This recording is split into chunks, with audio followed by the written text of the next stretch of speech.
So earlier you were throwing vague books at me to try to make an argument because you felt like I was like uninformed of the area. Now when I'm just trying to lay down like a basic timeline of facts, you're gonna make fun of me for like knowing what actually happened? Yes.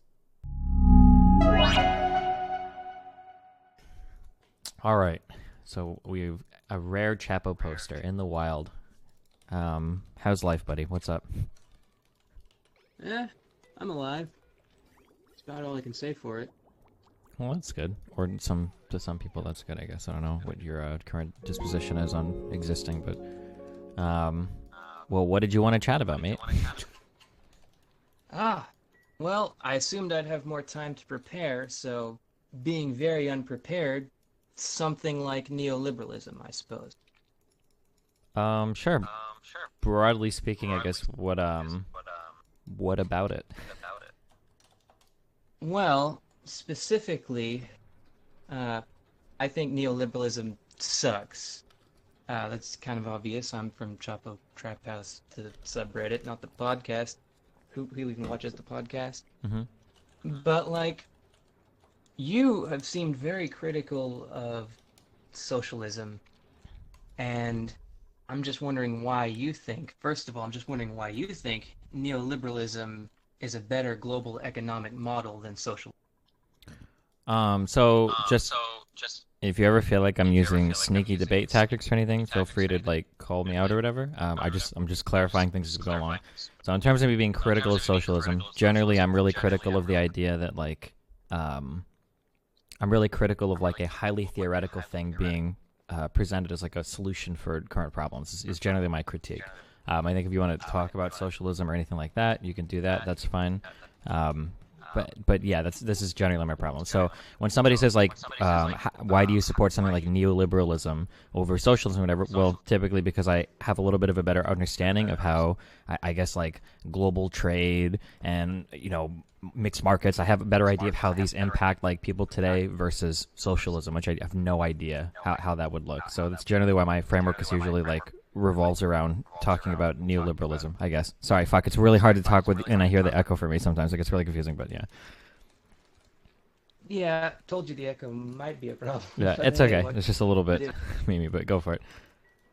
I understand that you're concerned with how things like trade might work under a system that hasn't seen that much use in recent years.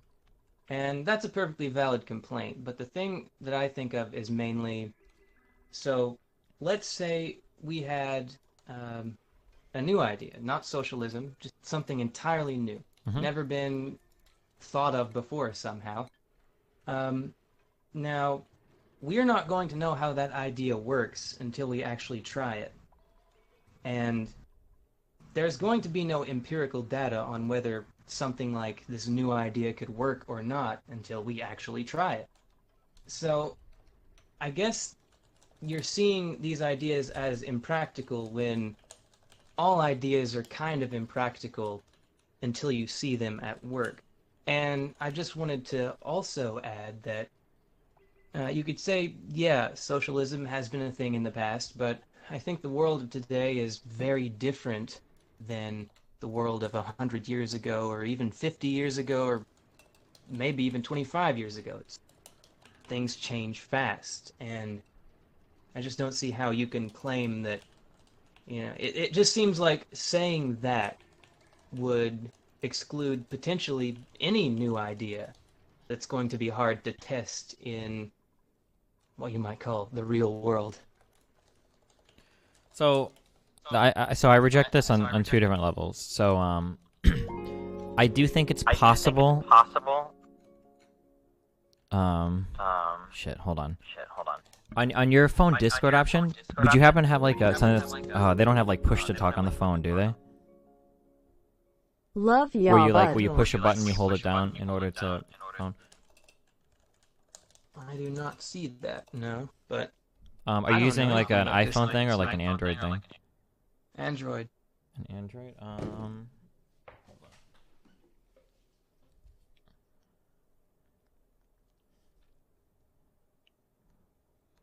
Hold on, give me 1 second.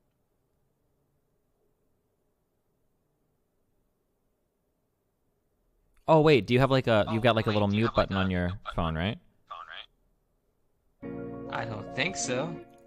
Like when you're Oh no, talking, don't do you woof. have like a little button that you can push that mutes the microphone? No, I don't think so. Like on the screen where we're talking, like a little mute button? Oh, if I switch over to this other screen, yes. I believe so. Okay, okay. When I respond, can you push the mute button just so I don't hear the echo? It's like a 1 second lapse. It messes my head up super hard. Okay, Okay, yeah, okay. that's a good idea. Yeah, okay, cool. All right, testing. Okay, cool. Okay, no echo. Whew, okay. So the two things you brought up were that one, it would seem like if we say this system hasn't worked before, or it would seem if we say like, well, there's no evidence for this system, therefore we can't try a new one. Well, now we can never try a new one because whatever paradigm you're currently in, you can never leave because if you try anything new, you're always going to say there's no empirical data for it. So the thing that I reject here is that like I don't think that we had like a global transition to capitalism like instantly. Like I think it was like in the 1600s in the 17th century, like very slowly, like different markets started to pop up around like people like trading crops and people doing other things, and that these types of like little markets that kind of picked up were kind of like evidence of like, oh hey, market systems maybe kind of work, and then like very slowly like the world kind of began to transition into that thing. I think that similar things can happen when it comes to transitioning to other forms of like economic systems. You could do these with like incremental transformations, unless we disagree like on some fundamental aspect there, like capitalism will try to crush socialism every time or something like that.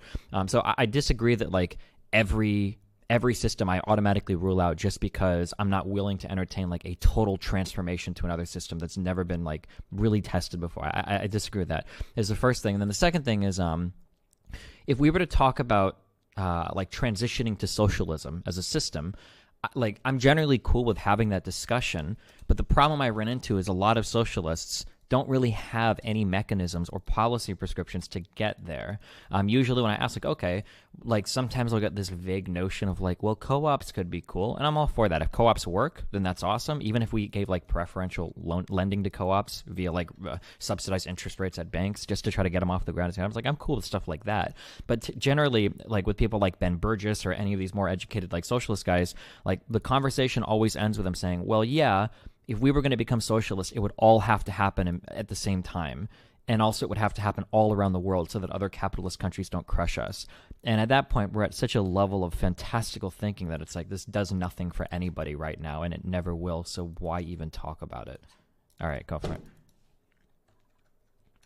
Okay, so I think, well, first of all, we sort of did have neoliberal capitalism suddenly springing into existence. Like, there were smaller level tests, but they really didn't show much about the consequences of that economic ideology over any long term. And I think if they had been tried longer term as they have now, even on a small level, we would have seen the same contradictions out of them that we see on the grand scale, the big scale. And so there's nothing like that for socialism, really. There's nobody out there testing socialism like we do, or like we did neoliberalism, on even the small scale, short term levels. Wait, how can you And say I that when don't like think if, the USSR existed though? yeah, but the subject is neoliberal capitalism versus socialism, not neoliberal capitalism versus the USSR. The USSR has nothing to do with it, except for just being a socialist state at a time in history. But there's no reason to think socialism would stay the same when capitalism hasn't. Ideologies evolve, that's what they do. Yeah, but has there been any new like experimentation or testing with any type of new socialist mindset? I don't know like what exactly this would look like. It seems like every socialist I talk to has like a different idea of what socialism looks like.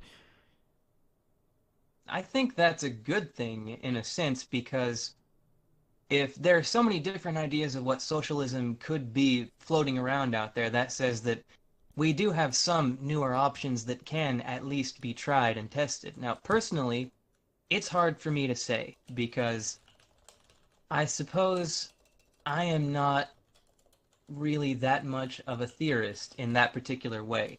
Like, I'm really good at criticizing certain problems, in both capitalist and socialist models, but promoting these new ideas really isn't necessarily for me. I can agree, I can disagree, but making something new there, that's or I've I guess in the past I did try to think about it, but my solutions were very rudimentary before I just fucking got bored with it. Um, Well, but this is like but this is the hard work that has to be done. Like anybody can theorize a new system that would be awesome, but if you have no way to get there, it's never been tried before, so nobody can criticize it. I mean, you always have like your ideal implementation. Like, what's the point? I mean, like it seems entertaining, I guess. Like it would be fun to think about it, but like in a serious conversation, like, hey, how can we improve the material conditions of XYZ people? Well, I don't know, but if we did this thing, it'd be cool. I have no idea how to get there, and I have no idea what it would look like, and I don't know who's going to try it, but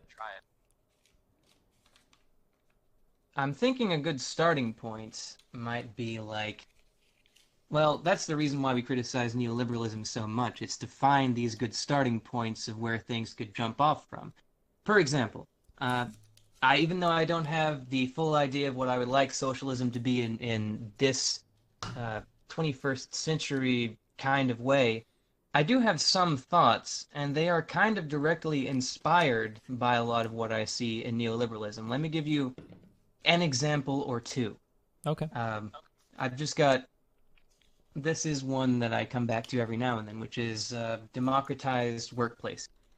That's not necessarily a fundamentally socialist idea, but I think where it could become a socialist idea is you give the workers a whole lot more control than any capitalist is talking about who has this idea.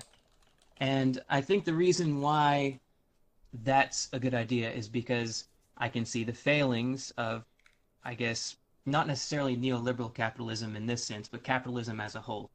The example I was going to go to was Enron, but that seems like kind of a bad example because they were an especially bad situation. So let's go to one that was just less bad in certain ways, like Citigroup.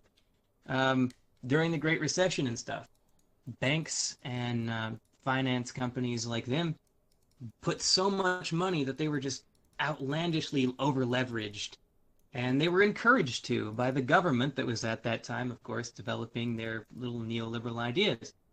And because of the whole globalized economic system, this way of doing things where you combined laissez-faire economics, deregulation, all these things, with like, what's the word I'm looking? I guess a globalized economy more broadly, it could only really end in disaster, and that disaster happened to be like so much more big than anybody could have ever imagined. And I think a big part of that problem is if you read books on Enron or I guess the Great Recession, what you're going to find in those books is that there is just outlandish amounts of incompetence, not by the workers, but by the people who were supposed to be in charge and thought they knew more than everybody else, who were just figureheads essentially. They didn't know anything about the companies they were running aside from, hey, it makes money and that's good for me and that's what I care about. That's a little bit hyperbole, just for the record, but that's the idea. What is So I guess like the first part of this, in terms of a democratized workplace, I guess we're not quite at really like co-ops here, but I guess you're talking about some workplace that has like more representation of workers, being able to vote on stuff and having a greater say of like how a workplace is ran. I mean, like if businesses wanted to try that model, I mean, I don't think it would be a horrible thing. I think Publix tries to do this. To varying levels of success. I know that I think their groceries are a bit more expensive, but I mean, I think they try to do this. But I mean, if businesses like this want to spring up, I mean, I'm all for it. It seems like they're a bit less competitive than rival businesses. But I mean, it's one way you could do things. Sure, I don't disagree with that.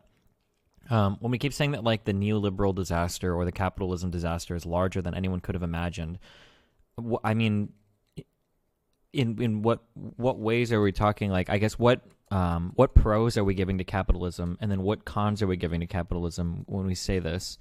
And then when you bring up like the outlandish amounts of incompetence relating to certain employees, I could be wrong because it's been a long time. My understanding of Enron didn't have as much to do with incompetence, more so like the guy was intentionally like cooking the books to try to like get around reporting stuff correctly so that he could like make a ton of money or something. I could be wrong on that. It's been a long time. And it was like a big power company, and the CEO was like trying to cook the books so that he could like walk away with a ton of money. I mean, but I agree. Of course, there can be incompetence in management. I mean, there can be incompetence in workers as well. Of course. I mean, yeah, yeah. Those three. Yeah, go for it. Well, going back to Enron, Mm-hmm. even though they're not actually all that relevant, I just wanted to point out that yes, Enron certainly had a lot of evilness in its ranks. It had a lot of people doing a lot of sketchy, shady bookwork to hide the fact that they were hemorrhaging money. Mm-hmm. But if you read practically any book on Enron that actually goes into detail about like how things were on the inside, what you'll find is that there was a lot more the people at the top didn't know than you would expect. Like you could say that broadly, yes, they were brought down by evilness, but that's only like maybe half the picture. Um, because I'm trying to think of an example from any one of the books. Like, so I think it was the CEO who just like knew some of the things going on, but assumed that it could be fixed, not knowing that effectively people under him had oversold everything, and the money managers had to move stuff around to the point where it was just not a real solvent company. And that kind of thing is pretty common, whether it's just like an evil company like that or just plain old incompetence. If you, I wish I could think of a specific example from the Enron case, but overall, it seems like a big problem was the company just covered so much that nobody could really have um, the full scope of what was going on. That included the higher ups. They didn't even like some of the people just a couple levels down had no idea what was even happening under them. Like, and they should have been the ones who could have seen what was actually happening. Um, that's just Enron being awful until you look at all the other companies that had that same thing going on. Like the book version of The Big Short, I never saw the movie. I assume it's probably similar. Points out that I think it was Citigroup who was investing against themselves. Like they literally bet that they against themselves and lost a ton of money because of it. Um, and yeah, that's kind of a side point. It's a good one, I think, yeah, but it's a side one. Well, But so when it I'm comes to Enron, I don't know if this is being used to like bring up like a broader point or just put an argument. Like oh man, I would have to go back and read more, but I feel like everything you're saying about Enron is completely wrong. Like Enron was like a series of like deliberately fraudulent accounting practices in order to mislead shareholders about what was going on in that company. Enron wasn't just like, oh no, capital owners are so dumb and clueless, lol, that the company got away from them. They didn't know, but it was like a deliberate misleading, like at multiple levels of bureaucracy, in order to take this company and misrepresent its like revenue to the public in order to be successful. That it is in no way indicative of like the normal day-to-day operations of any company. It was like a scandal. Like it's literally called the Enron scandal. Like it wasn't just lol, we messed our accounting up, but it was like a deliberate thing. well, as I said, or as I tried to say, but may have not necessarily said well, Mm-hmm. there was a lot of evilness of that sort going on with Enron, but uh, at the same time, you can read and I guess start off with like Enron, the smartest guys in the room. There's a documentary and a book. Take your pick. They both say basically the same things, but the book has more details. And that suggested that even though by and large the thing that brought them down was fraud, there was so much sketchy stuff going on that the the higher ups didn't even know about. That one of the main things, like one of the main things at like the ending towards the ending of the book is just like I think it was Ken Lay just being like shocked and freaking out and confused, not because of all the financial fraud by people like Jeffrey Skilling, but because of all the other things he had no idea was going on. He knew to some extent about the financial fraud, though I think he kind of underestimated how bad the financial fraud was, which doesn't let him off the hook in any way. It's just that um, there was a lot more going on that you can just chalk up to plain old incompetence, which helped bring down the company. And but that's kind of missing the point. sticking on Enron like this, because Enron isn't the only company where you see things like that. They are more evil, at least openly, than most companies. But incompetence has definitely brought down, well, at one point just 12 years ago, the entire economy of the world. And it was only thanks to large infusions of government cash that we could keep that going back. So, like, I think democratization of the economy in this way is a good thing because, okay, competitiveness. You mentioned competitiveness being important, and I agree. In this system, competitiveness is very important. Probably in almost any system, to some extent, competition is going to be important in staying competitive. And yeah, like, when we talk about competitiveness, I just want to say, like, you have to think about what exactly it is that we consider competitive. Because, like, if you're thinking about things like international finance, practically everything they did was to make themselves more competitive. And incompetent or not, it just wrecked all of them. Competition, not necessarily the best way to do things all the time. You can get in over your head pretty easily. I got distracted because a friend messaged me there. Sure. But Well, yeah, just focusing on the so focusing on like the points I bring up related to Enron. I guess the reason why I'm trying to be like point out like, oh well, I think Enron was a relatively exceptional case because it seems we're trying to make a broader argument that every company is essentially like comparable to Enron, that more or less like all of these companies operate in the same way. That's the first thing I'm just kind of pushing back on a little bit. I don't know like what sketchy things are going on that like nobody knew about. I guess I'd be interested to hear like what are these like weird sketchy things, but also kind of like this broader point that like, oh, like management doesn't know what's going on or whatever.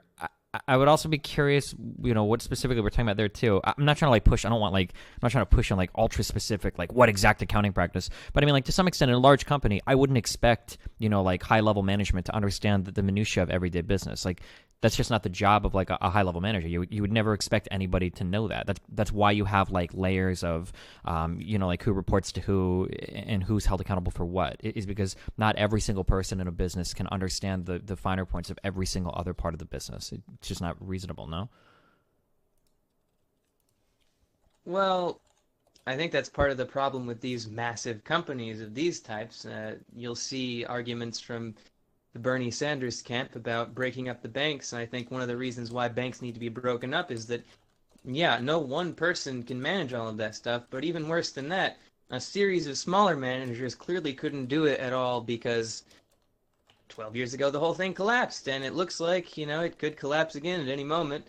Apparently, all it takes is one person sneezing too hard, and the entire economy comes crashing down right before us. So, I mean, so like we say that, but like we've recovered like decently well from 2008. Like here we are, like the society went on, and I mean, we can say like the pandemic is kind of bad right now, but I mean, I'm pretty sure in 6 months we're still going to be here. Like one of the benefits of market systems is they tend to be pretty tenacious. Businesses come, businesses go, but more or less things can kind of like carry on. Now, obviously, there are players in these markets that are losing disproportionately compared to others. So, for instance, at the end of 2008, I'm sure you're familiar with this, African Americans lost more household wealth than white families did, and they never recovered it, which is shit.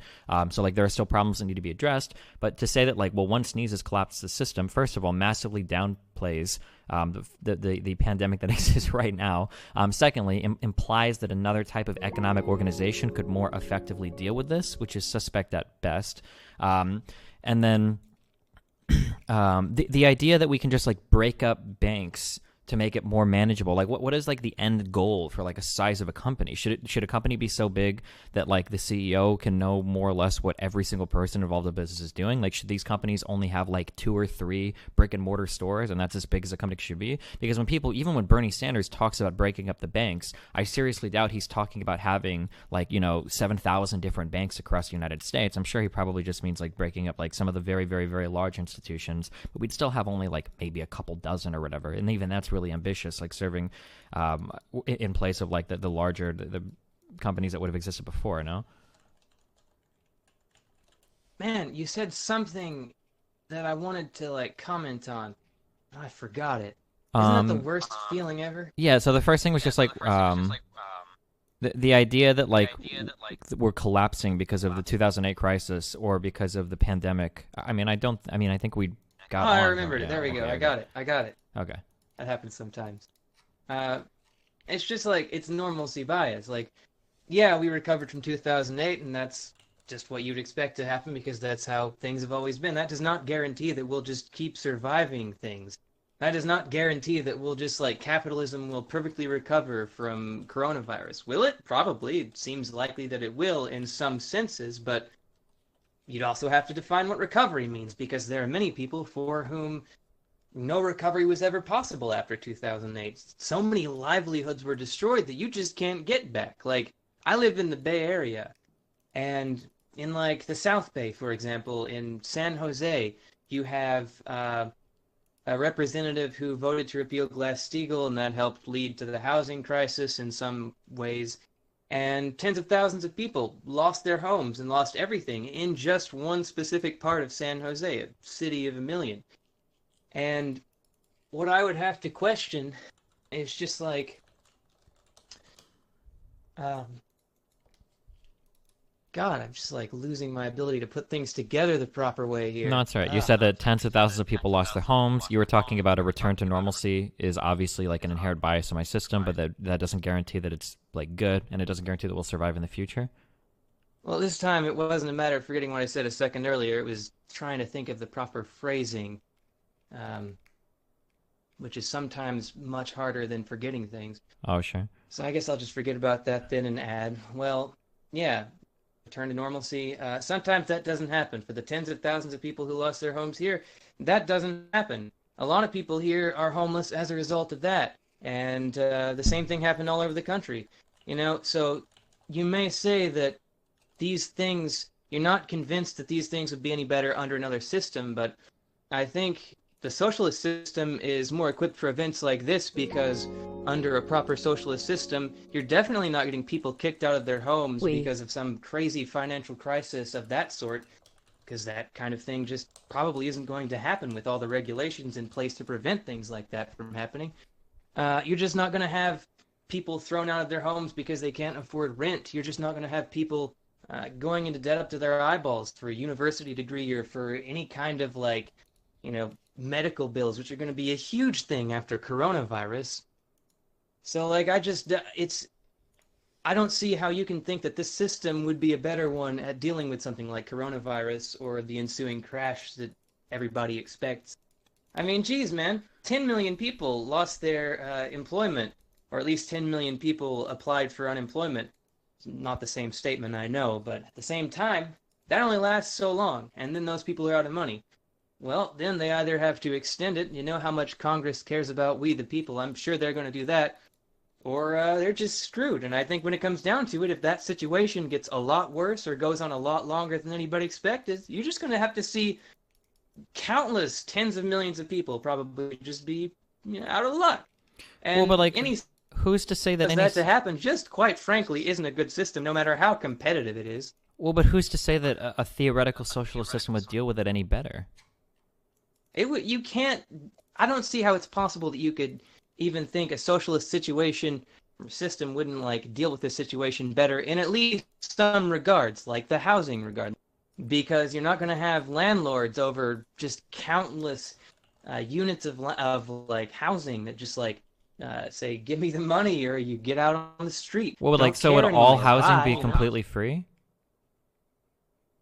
Well, under the right system, it just depends on what you call the right system. Well, I'm And asking I you assume because you were if talking you still have about. to pay rent to the government, I mean, then you still have a landlord. It's just the government, unless they're saying the government never kicks anyone out of their houses, which means they're essentially free. I was just curious what you were defining there in terms of like public ownership of homing, or of homes. Well, If you're like, yeah. I assumed we were going, because you'd mentioned the USSR, I assumed we were going for something like the USSR, and from people I know who were alive during the USSR period, who aren't the biggest fans of the USSR, some of them at least, some of them are, but who knows what the reason's there. Some of them have told me that in like the main era that we think about as being like the USSR, the most scary example of the USSR, like the 50s, 60s, 70s, that era. Things like rent. Well, yeah, the state may have owned all the property and such, but you could not really be evicted from a place unless you'd already had housing lined up. new housing lined up. Sure, that It was almost impossible to evict people under those circumstances. yeah, so maybe they had housing taken care of, but the idea that they could just absorb the shock of any of these things doesn't really work when we're constantly given the excuse that, like, oh, well, the reason the Holodomor and all that happened, those were just famines, like Mao didn't do If anything that the made people. shock is 10 million people losing their employment and becoming homeless, I think that is at least one thing socialism could have done better. Yeah, but how many tens of millions of people died during quote unquote famines? Like, you can't make food, Well, lol. Like, I mean, like, to say that, like, these systems were any better at absorbing shock than any how capitalist many one. millions of people are dying of famines right now under the system of global capitalism where we produce more than enough food to feed the world? Global capitalism isn't a single unified government in a single state. It's not like the United States, quote unquote, like country job to feed every single person in the world. Now, it seems we have the resources to do so, or at least my understanding is that we do. But I'm just saying that, like, to say that, like, well, any socialist system could absorb, any amount of shock when we're constantly given the excuse that, China and the USSR had tens of millions of people starving to death because these famines were literally unavoidable, I think is a little rich, no? Well, we could talk about the famines for a second. Um, I think the Great Leap Forward was obviously a pretty stupid thing, all in all, and that's an example of a man-made famine. No denying that. So if you've got people in charge who don't know what they're doing, sometimes things can get pretty bad. I'm sorry to anybody out there who may or may not like Mao or disagree with that thought. Sure, that's true in a capitalist system or in a socialist one, But, though, right? yeah, but I was just thinking, like, and this may be kind of a silly thought, but it takes famine conditions for millions to die under socialism as a system, but it doesn't even seem to take famine for millions of people to die under a global capitalist system. Where are the Whether it's millions of united or people not is dying in beyond the the United point. States or Europe? What do you mean? I'm talking about worldwide. Wait, does socialism get blamed for worldwide death? If capitalism gets blamed for worldwide death, these aren't really comparable things, right? Like, you're going to I tell me that think, capitalism has to be held to account for every single person on the planet that dies now? well, it Well, seems like the proponents of capitalism don't want to hold capitalism responsible for much of anything. If somebody dies under a capitalist system, well, they just were lazy and had it coming, or something like that. It's never capitalism's fault when people die, but if somebody chokes to death under socialism, that's a plus 10 to the body count of socialism. wait, okay, so I'm not trying to say if it's capitalism's or socialism's fault, right? So my initial contention was that socialist systems in the past, or Marxist-Leninist system, whatever you want to call it, or state capitalist systems, arguably, whatever you want to call them, that these types of economies were incapable of dealing with any amount of shock, that catastrophic things happened when shock happened. And so to say that these systems would be superior to capitalism in the face of like a pandemic or something, I don't think that that stacks up. Because many millions, tens of millions of people died in different famines, in China and the USSR when these famines happened. Then to try to counter that and say, well, in capitalism, millions of people are dying around the world. I'm not trying to say that every single person that died in the world, was the fault of the USSR or China. I'm just talking about the people that lived in those countries that couldn't eat.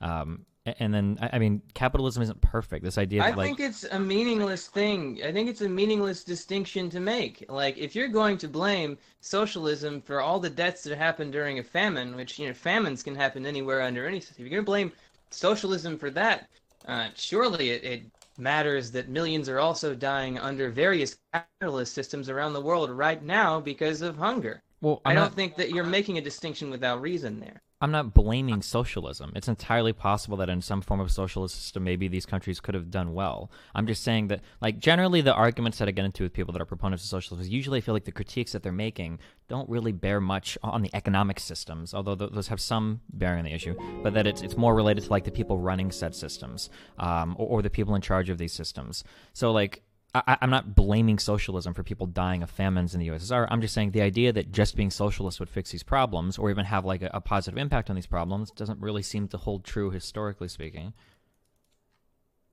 Well, it's pretty hard for socialism to work out some problems. Like any system's going to have its problems, If even your problems are capitalism. feeding your people, that's a pretty Hold big on, problem. wait. Okay. I'm not there yet. Sorry. One second. Okay. 1 second, friend. Yeah. So where I was going with that was Ukraine, the famine there. That's because they just burned their crops. They didn't like being collectivized. They just burned that stuff. Wait, do you So, really believe that? And you think that the Ukraine and the Kazakhstan famines, that was just because they burned their I crops? really believe that because U.S. propaganda, I love U.S. propaganda, and it seems to have agreed that that's pretty much what happened until it became convenient later for them to argue that it was a genocide. You understand that wasn't argued later. You understand the term genocide. The guy that coined that term literally did it to describe what happened in Ukraine, right? That's literally where the word comes from. I don't care. Okay, well, you said that later we like retconned what happened with the Holodomor and tried to call it a genocide retroactively, but that's very clearly not true. Like at the time, it was understood that that was a genocide. Like that's literally where the term comes from. I don't really think it matters very much that where the term comes from because you're assuming that there weren't also propagandists back then too.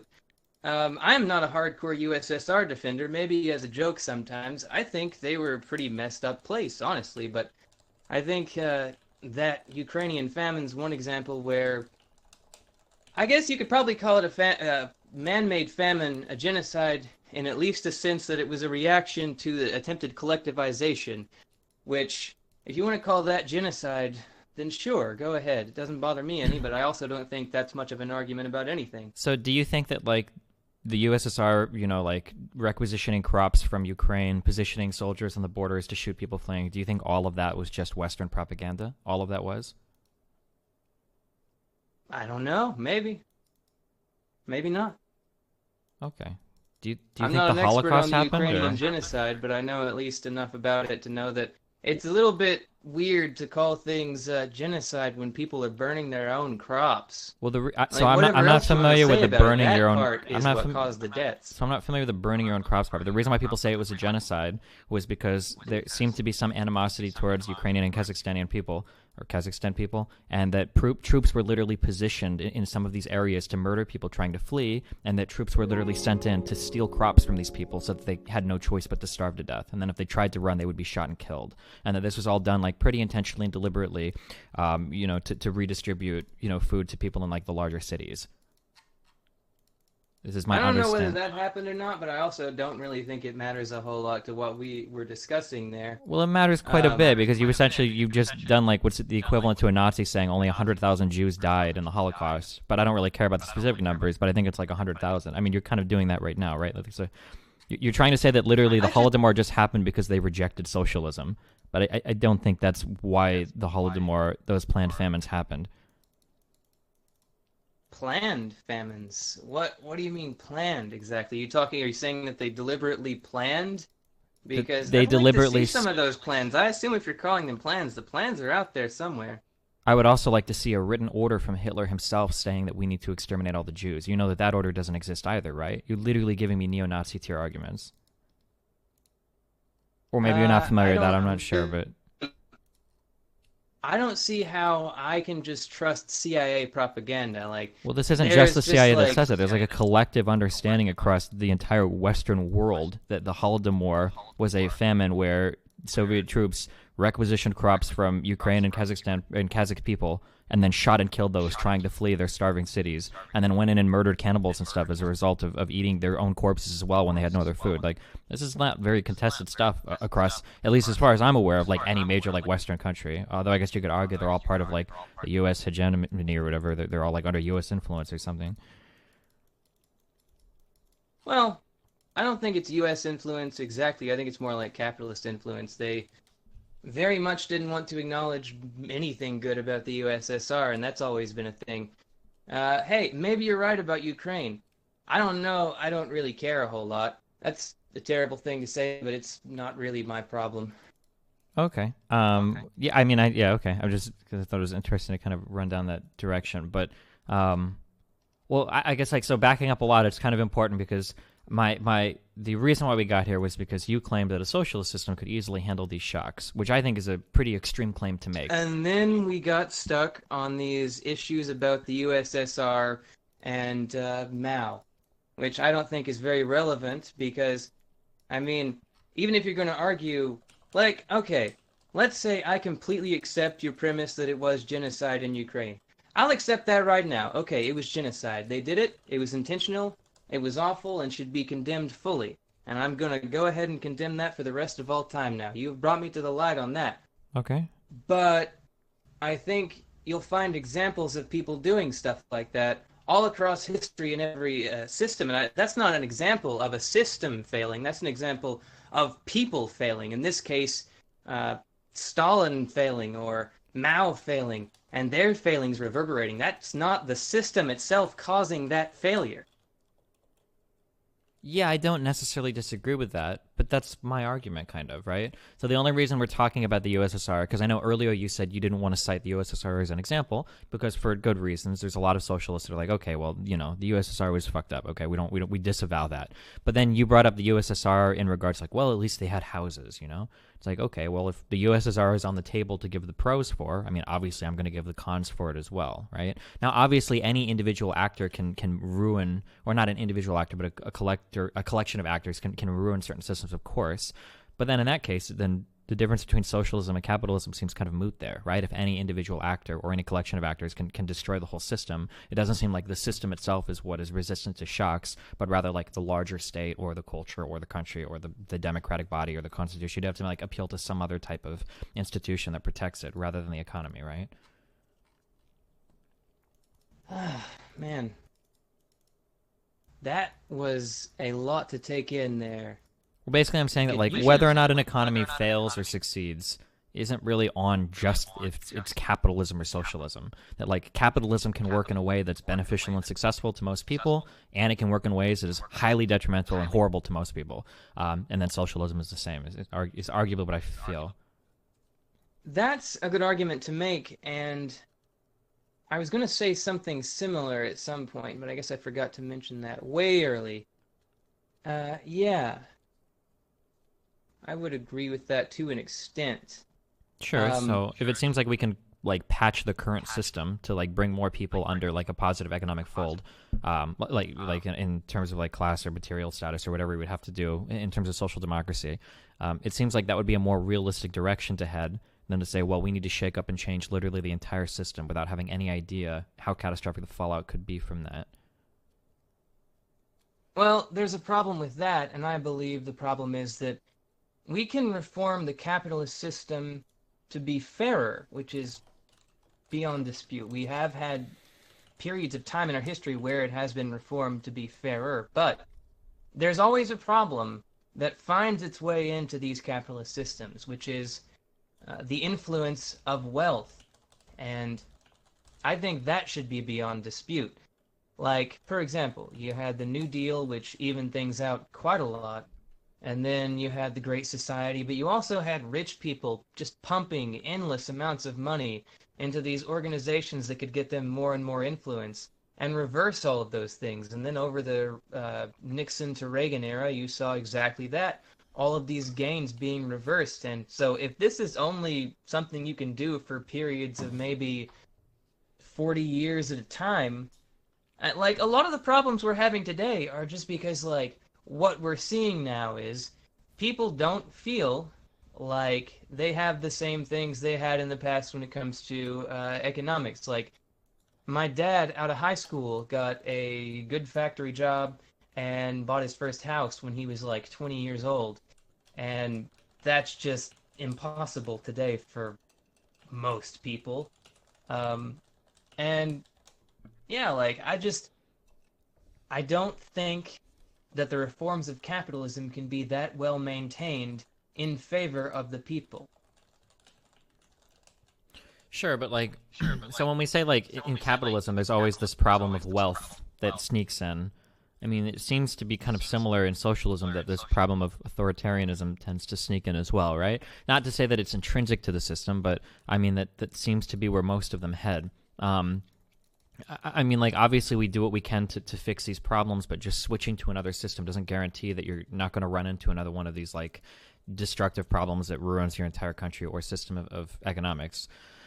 In terms of your dad, like, having a good factory job in the past, like, that's really cool for your dad, but like just as a result of industrialization and automation, like those types of jobs, even in a socialist system, I mean, I guess if you tried to remain like ultra non-competitive with the rest of the world, it's possible you could hold on to those jobs. But we're just kind of like trending towards a higher education, more engineer-oriented society than rather like people that can just like put together a vehicle or put together something and get paid, a ton of money for it. It seems like that just isn't going to happen anymore as technology continues to improve in the world. I think that'd be true in a socialist system or in a capitalist one, unless you wanted your economy to be incredibly non-competitive on like a global level, which also has other ramifications too. Okay, so I don't think. Well, my dad and his jobs that he worked, whether it was a factory or mining or anything else he did, which apparently he did a lot, that was all normal back then. And as you mentioned, automation has definitely left its toll on those kinds of industries, whether you're talking about working in warehouses for making things or just like whether you're working on in the mines. Mm-hmm. Automation has had that impact. That is absolutely true. But the problem is, alongside the increase in automation over the past 40 something years, you've also had these austerity regimes, which are just like focused on making more and more money.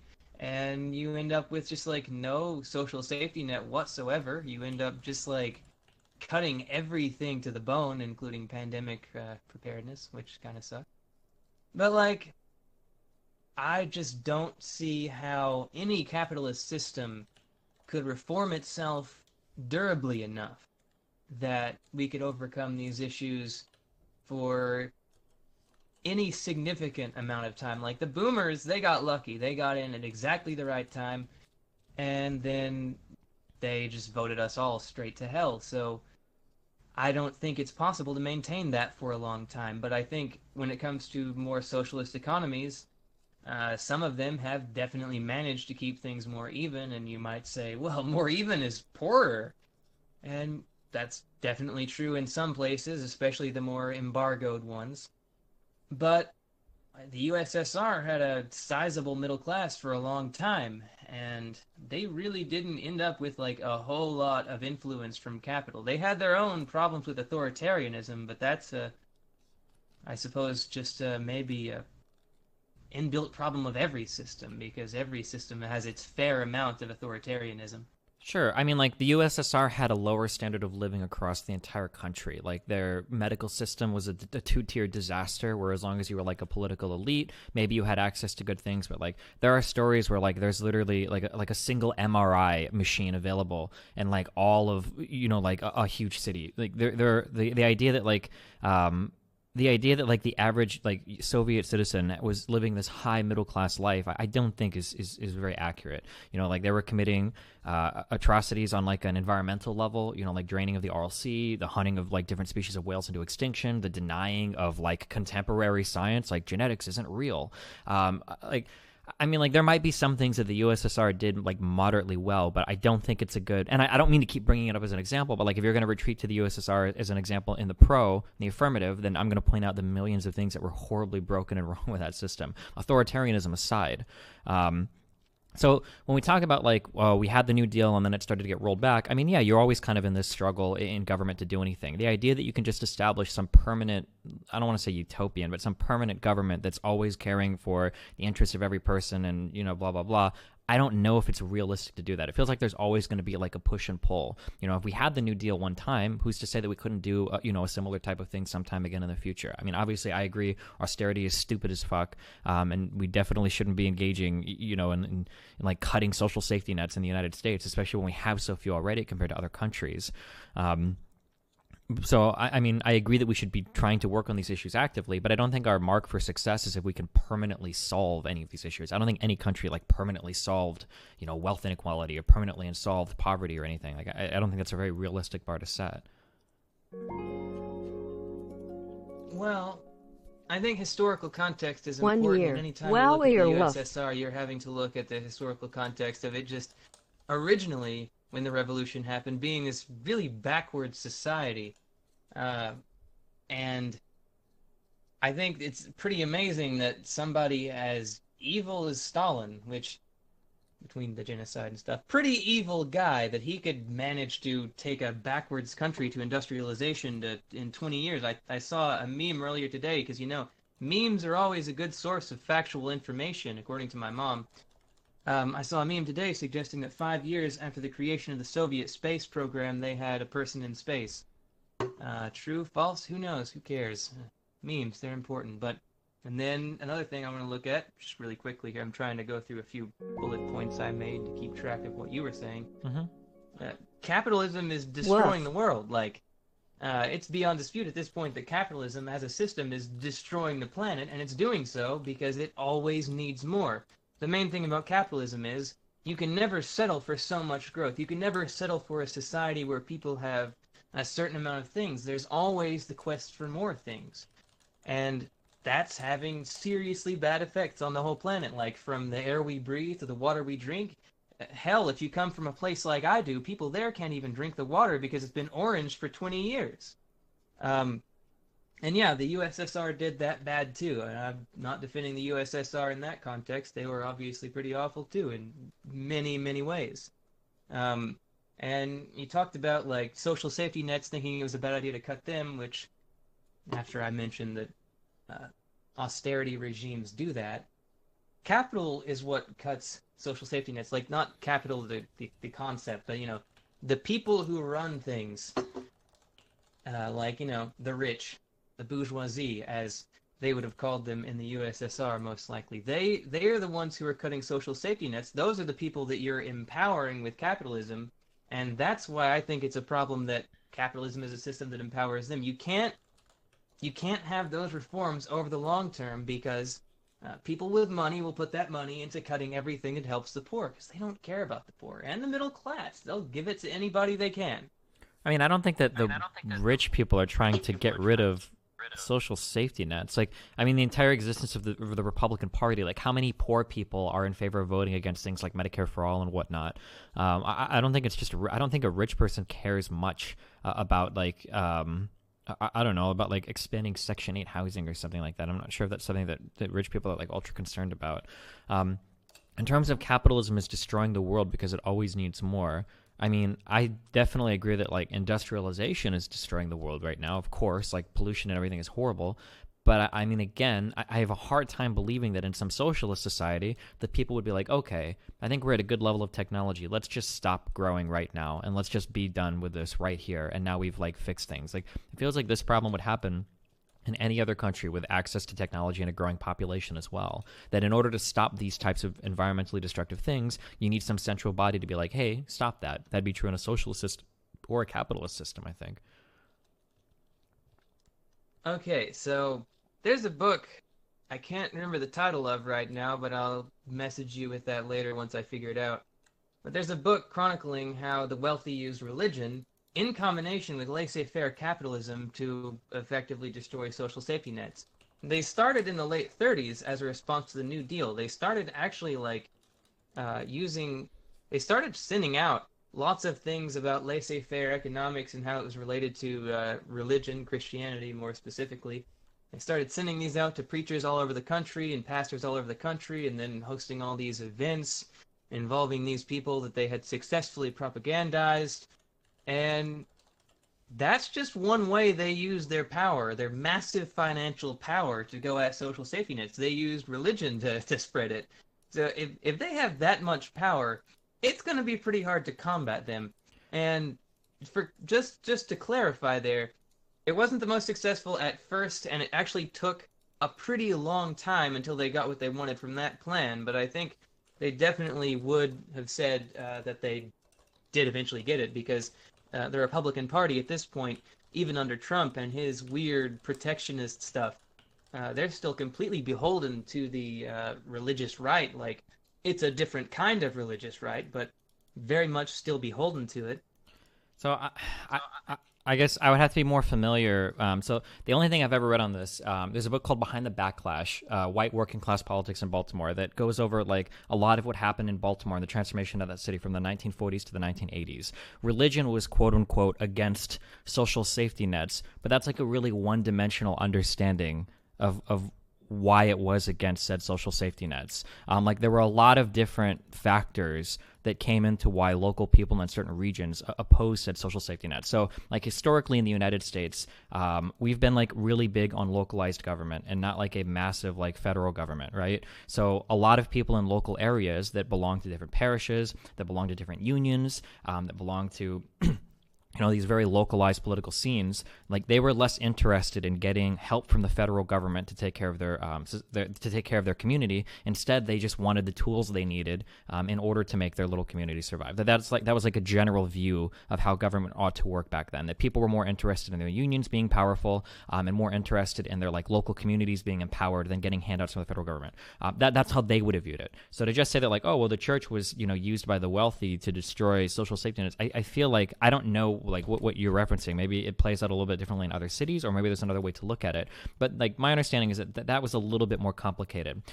So for instance, like a lot of churches or a lot of local communities opposing larger safety nets had to do with unions feeling like they were being undermined by the federal government stepping in and telling them how to run their stuff, especially when it came to things like racism, right? Like a lot of unions had a lot of strikes. The United Steelworkers, United Auto Workers, there were a lot of strikes that went on because these people felt like the federal government was telling them to come in, or was coming in after 1964 to the Civil Rights Act, saying, hey, you have to do this, you have to treat people this way. And like, well, this is bullshit. Like, I don't want the federal government doing this. I don't want big government doing this. I want to have my own community, blah, blah, blah. And also a lot of these people, of course, belong to churches as well. I could be, maybe your source points out something different, but my understanding that like churches just fought the federal government to get rid of social safety nets as a tool of the wealthy, I don't think is a very fair statement about why people who belong to a lot of these local parishes were opposed to big federal government action.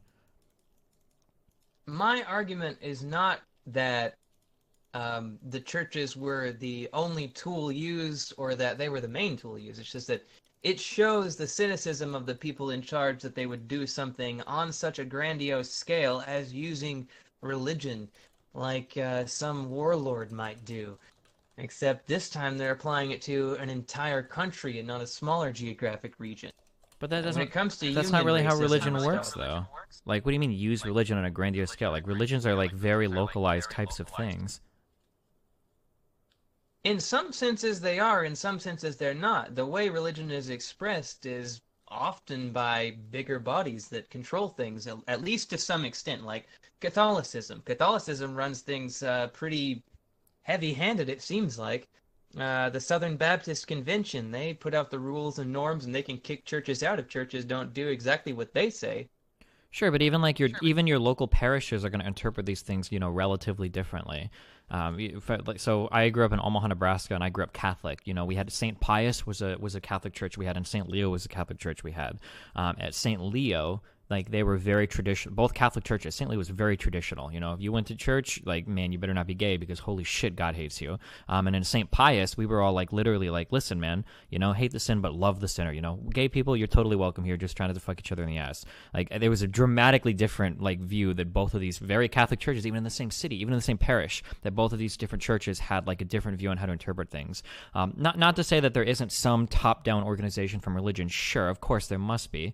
But the idea that like the wealthy could infiltrate some religious institution and then give marching orders from like the top down to like brainwash the proletariat into being anti-social safety net. That seems like a pretty radical assertion to make, I think.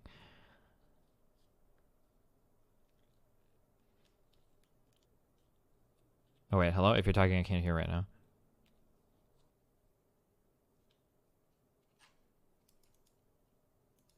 Okay, listen. This guy, or girl, I'm sorry. I use guy, gender neutral. Said that when they would come on, they would absolutely destroy me, and it would be hilarious.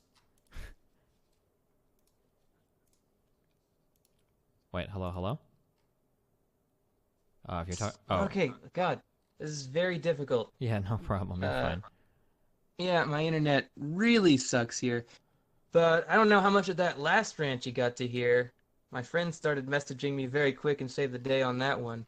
Yeah, okay. But yeah, just like they've always been doing this like stuff where they'll get people together and effectively tell them if you don't do what we want you to do, these jobs are going goodbye. They're not staying around. Wait, what jobs? I'm sorry, what topic are we on? Because I think when we got cut out, you started moving to a different area.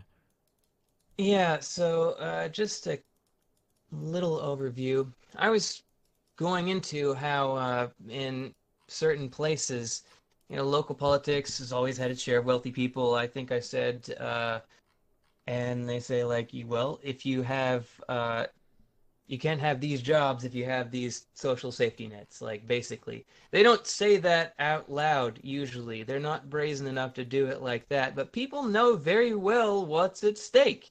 And they've used this to go against the Obama administration as a more recent example, scaremongering the people already on their side, and that's easy enough to do. But to take the people who weren't on their side and get them to go against the Obama administration because they knew the Obama administration was going to make it harder to exploit those people, that's that's something that they did very cynically, and like that's all local. These aren't international conglomerates doing this. These are very local companies organizing this kind of thing. It's always been like that. When it comes to local politics, um, I think local politics, they've even if you reduce it from like the overall national level to a local political level, you still have those local power leaders, and they still have the same motivations of the super rich, like controlling religion and such. Yeah, but those local leaders aren't always driven by just capital. Like a lot of it can be social capital related too. So like in the past, like union leaders were like very influential and respected in communities, or local mayors, or local like city council people that people would notice and see, or people that like local priests or whatever. Like these were all people that didn't necessarily have a lot of money, but had a lot of social capital as well. Like people would read the paper, see what they have to say, see them at local Ayo, bars Pierre, and you want to clubs, come out see them here? at like local meetings, with their unions. I mean, I agree that like I guess if we were to argue from like an anarchist perspective that eliminating all unjust hierarchies should be something maybe we should move towards. But um, yeah, I mean, I guess we're kind of like off now. I just the idea that like just capital controls like even churches, I think sounds a little bit conspiratorial. Well, I mean, if you're a liberal and into neoliberalism, I'd say it does sound pretty conspiratorial, but that's essentially what Marxism boils down to. In most basic terms, there's the bourgeoisie, and then there's everybody else, and there's subsets of groups that serve the bourgeoisie. That's what the Marxist would tell you. And yeah, I guess if you disagree with that perspective, it does sound pretty conspiratorial, but I can see it all throughout history in one way or another. I don't my I feel like Marxism probably doesn't boil down to churches being run by capitalists, but I didn't actually read Das Kapital, so but I'm not entirely sure. Did my explanation there not get through because I've mentioned that uh, I wasn't saying that like it was just the churches, like the churches were some mega conspiratorial thing against socialism and social safety nets, but I was saying that it was one way that capitalists exerted their power using their finances to get what they wanted, and over the long term, it worked out really well, even though it took longer than they expected. And that's definitely, I think, very much what a Marxist would expect in the end, because capitalism, it's very flexible like that. There is any number of ways people with the resources can use them against people who have less resources, including for brainwashing. It doesn't just have to be Fox News or yellow journalism. Okay, so what is the I guess so what is the prescription? What is the solution? Like what are some policies, I guess, that we can have like moving forward? I think talking about policies may be a little bit mild when you're talking about prescriptions. Like policies, it's like, so a guy is dying of COVID-19 when he has a headache. You can prescribe the Tylenol for that, and it'll probably help a little bit, but it's not going to cure the ailment. Yeah, but It'll what make would it a little bit more fix comfortable. Sure, but what would help with the pandemic? Like do you think just having Medicare for all would help anything at all with it? Oh man, the pandemic. There's a lot we could do about that. Like, for example, not letting people get kicked out of their homes while there's a pandemic Yeah, going on, that's which there's a happening right now. moratorium on it. That's already Hold on. happening right Wait, now. wait. Wasn't done yet. Wasn't done yet. Okay. There is a moratorium on that right now, but I think in worst case scenarios, you're probably going to see a lot of people who their landlords try to extract huge amounts of money for them as a result of that, raise rent prices to an extreme degree as soon as they possibly can. I don't think there's any security in a moratorium on it. I don't think a moratorium goes far enough, and I think it needed to happen before there was ever a pandemic, and that could have solved a lot of the problems we're seeing with the pandemic now. So I don't know about like rent prices dramatically increasing, especially when a lot of these large hard-hit areas like in New York, or you said you were from the Bay, I don't know if you're still there, are like rent-controlled places, so I don't even know if that'd be possible. Secondly, I mean, so like, can we literally do nothing but decommodify all housing? Like that's the only answer. It has to be some entirely radical perspective shift. Otherwise, we have no ways that we can help or do anything. Radical perspective shift. That's kind of a weasel word, ain't it? Radical. Well, so, okay, I can define, anytime you feel like I'm using a weasel word, I'll define it. So when I say radical, what I mean is like, sans violent revolution or a complete reorganization of our system, it's not happening. So the decommodification of housing would require like a pretty significant reorganization of the entire housing market, the entire structure financially of that in the United States. So it seems pretty unlikely that that's going to happen anytime soon. There's no political will for it, there's no public will for it, and then even economically, you're not going to have the financial will for it. So that seems to be like pretty radical. That's what I mean when I say radical. If you disagree with any part of that, feel free to correct me. I really want to, but I think it'd get too far off the point. Okay. So what is the solution then for housing? Or do you have any good solutions, or is it just decommodifying housing is the only solution? I think decommodifying housing is a great start at the very least. Okay, and then how does that help us deal with the pandemic? It helps us deal with some aspect of the pandemic. It doesn't help actually put COVID-19 to rest, but it does help at least deal with many of the people's insecurities, because there are still people who are very insecure about what housing is going to be like after all this. And yeah, economically speaking, like in terms of if a lot of people lose their jobs, I doubt housing will be going up, but landlords don't always really have the most sense. They'll try to get as much money as they can out of it. I've seen during disasters people raise prices just for the people they know they can get into housing.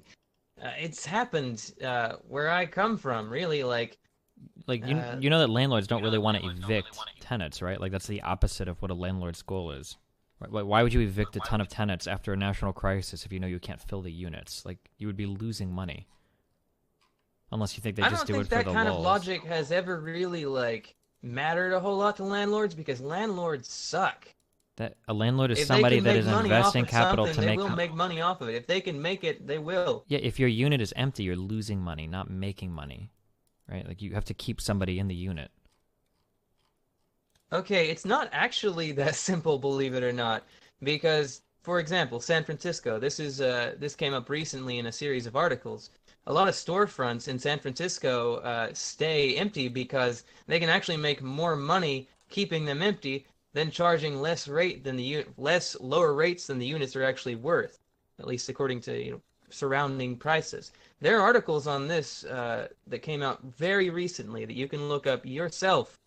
Yeah, so this is true. I'm familiar with this because it happens in New York City as well. So this is true in certain places, but like this can very easily be remedied. Like I know this happens in New York City a lot as well. This can be remedied very easily by taxing people that have places of business that are empty. It's just because the value of this real estate increases so much that renting it out to any individual person ends up being a detriment, and you lose money on it anyway. You're better just sitting on the empty property and having it appreciate in value. But one, this is on commercial real estate. Where is the political willpower for that? That sounds really radical to me. It sounds radical to impose a tax on units that are occupied. This already happens in like places like Toronto and Vancouver, which isn't that different. There's no political willpower for it. I just don't see it anywhere around. It's a pretty radical idea right there. You're going to need a revolution. So you understand that what I just said is happening north of the border in places like Toronto and Vancouver. They're already imposing and that's not even on commercial, actually. That's on residential property. I think in Toronto and Vancouver, if you start the whole property... happening in Canada means it's very likely here. There's a lot of political willpower for that here because it happened there. Do you think that Canada is completely dissimilar from the United States politically? I don't think it matters a whole lot. They're obviously different enough where it counts, like that, and they have a national healthcare service. I think they're different enough where it counts. Oh, wait. So in San Francisco, they're already giving proposals to approve vacant storefront taxes. To combat storefront vacancies, the Board of Supervisors may vote... for the same reason that the rent control measure here failed a while back. They will spend so much money just trying to shoot down anything that helps the people in any tangible way, and then they'll pass some feel-good measures to make themselves feel like they did something. They can pat themselves on the back about how much they've done. Wait, then why does rent control exist anywhere if they can just put money against it? Also, It's I'm a pretty lot sure rent easier to control do already so exists. Doesn't now, rent didn't I rent think control there's pass so many across? big conglomerates involved, it's easier now. Didn't rent control already pass across the entire state of California? No, actually, there was a rent control measure on the last election, I think it was, that it would have allowed rent control statewide, but it was shot down by the voters after this massive propaganda campaign. I think one of the reasons why you'll see this happen is because unions aren't as powerful as they used to be. Even in California, where unions are still more powerful than usual, there just isn't the spending in unions to counter the massive amounts of spending that people against these kinds of measures can throw. So as of January 1st, California has statewide rent control. For the first time, the state is placing limits on rent hikes. It's now illegal for residential landlords to raise rent more than 5% plus the local rate of inflation in 1 year. The law, known as Assembly Bill 1482 or the Tenant Protection Act of 2019, is designed to prevent the most egregious rent hikes across California. So it did pass. No, that you're talking about a Senate bill. You're not talking about the measure that was on the ballot. So we didn't pass more rent control, or what? I'm pretty sure the rent control measure on the ballot was pretty different. Because I know there were a lot of people who are really critical of the one that they passed in the chambers. Okay, which rent control bill are we mad that didn't pass? So California, just to be clear, California has statewide rent control right now. I just want to point out that I did say that a lot of the time they'll block these things that really make a difference and then pass some half-assed measure with all these loopholes to make themselves feel better about it. And that's pretty much what happened with what you're talking about, where the one that was on the ballot was actually pretty good, and the one that you mentioned is just like, it doesn't stack up. So you realize that, like, you can weasel out of any type of change by saying that because my solution didn't pass, it's not real or nothing happened. So the fact of the matter is, California did get statewide rent control, probably to the chagrin of a lot of landlords or property owners. It did pass across all of California. Maybe it wasn't quite as extreme as you liked, but it did pass, and it seemed like their efforts to, like, repeal that legislation or to not have it passed didn't really help. So we have it. It's just not as extreme as you want it to be. Half measures don't help that much. I don't know how many times I can say it or in how many ways. So you think people living in property is right a good now? Example of a half measure. So do you helped, but so they do help. So do you think people living in, like, apartments right now that are being helped by rent control, they don't feel like they got helped at all by that quote unquote half measure? I don't think. Man, that's a tough one. I mean, it's not Jeez, really. you It's a got pretty me there. easy one. I guess you win that one. Well, no, like, I mean, like, I think we can recognize, like, incremental improvements are good while still saying we should aim for something greater. Wow, somebody got me to admit I'm wrong for once. Jeez, that's a new one. Obamacare, though, if we could pivot to that, because I just lost one. Obamacare did a lot of good. It did a lot of good things. And actually, Obamacare was one of the main things that made me switch away from thinking Obama wasn't going to get anything done to thinking he did something good. Like, I was really critical. I didn't think that. Am I still here? I can't tell. Yeah, I'm listening. Okay, just making sure. Mm-hmm. Yeah, I didn't really think that he would be that much different than John McCain. And then Obamacare comes along, and it didn't make a difference. Like, it helped. Like, I've had Medicaid, and Medicaid's a great service for poor people, but it didn't happen everywhere. So there were a lot of people who were helped by it, but there's a lot of people who are still not being helped by it. And now, as a result of this half measure, you've got a legion of people out there who are getting insurance premiums just skyrocketing, who can now blame something. They now have a target, even though insurance premiums were going up more beforehand. Yeah, sure. The ACA didn't do anything to address costs at all, unfortunately. It was a pretty gutted legislation. It did expand health insurance coverage and got more people covered, which is successful in that respect. But in terms of controlling costs, it did literally absolutely nothing. Sure. That's the problem with, like, half measures. You can say that a half measure is better, but I don't think a half measure is something to be celebrated as some amazing change from the status quo. Like, Yeah, I guess it was cool that I could be on Medicaid if I were extremely poor. That's pretty cool. I liked that. I liked that a lot. Things like banning pre-existing conditions, they made a real difference. But it just wasn't enough to the point where, to a lot of people, there was such amazing downsides to it that they could just like go on a rampage about it. And now then you had the Tea Party years and stuff rising up against it, like I don't know. I think half measures just make people feel like they're not really cared about that much. Like, I think it should be kind of telling that, um, you know, for, well, I think it should be telling that, like, okay, so 400,000 people in Kentucky got health insurance through Medicaid. I think it was Medicaid alone. That's a lot of people.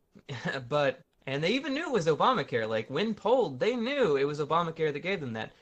But they still didn't feel like it did enough. And obviously, the Democrats didn't win any new people because of that. Like I don't see how you can really expect half measures to make a good case for like your party or your ideology. Like, I sure, mean you that's can how help you have to people work. live, I mean, we but have an incremental system, right? We don't expect to see dramatic change at any point in time. Was the abolition of slavery in the U.S. like shitty because we also didn't get civil rights with it, or was women's suffrage shitty because women didn't have other freedoms afforded to them as a result? Were civil unions for gay couples shitty because we didn't have marriage yet? Like, I mean, it moves over time. Like, you need the political will to get these things done. Just because something is a half measure doesn't mean that like the government's just holding back and trying to screw you. But often it's because there are parts of the country that fundamentally disagree with each other.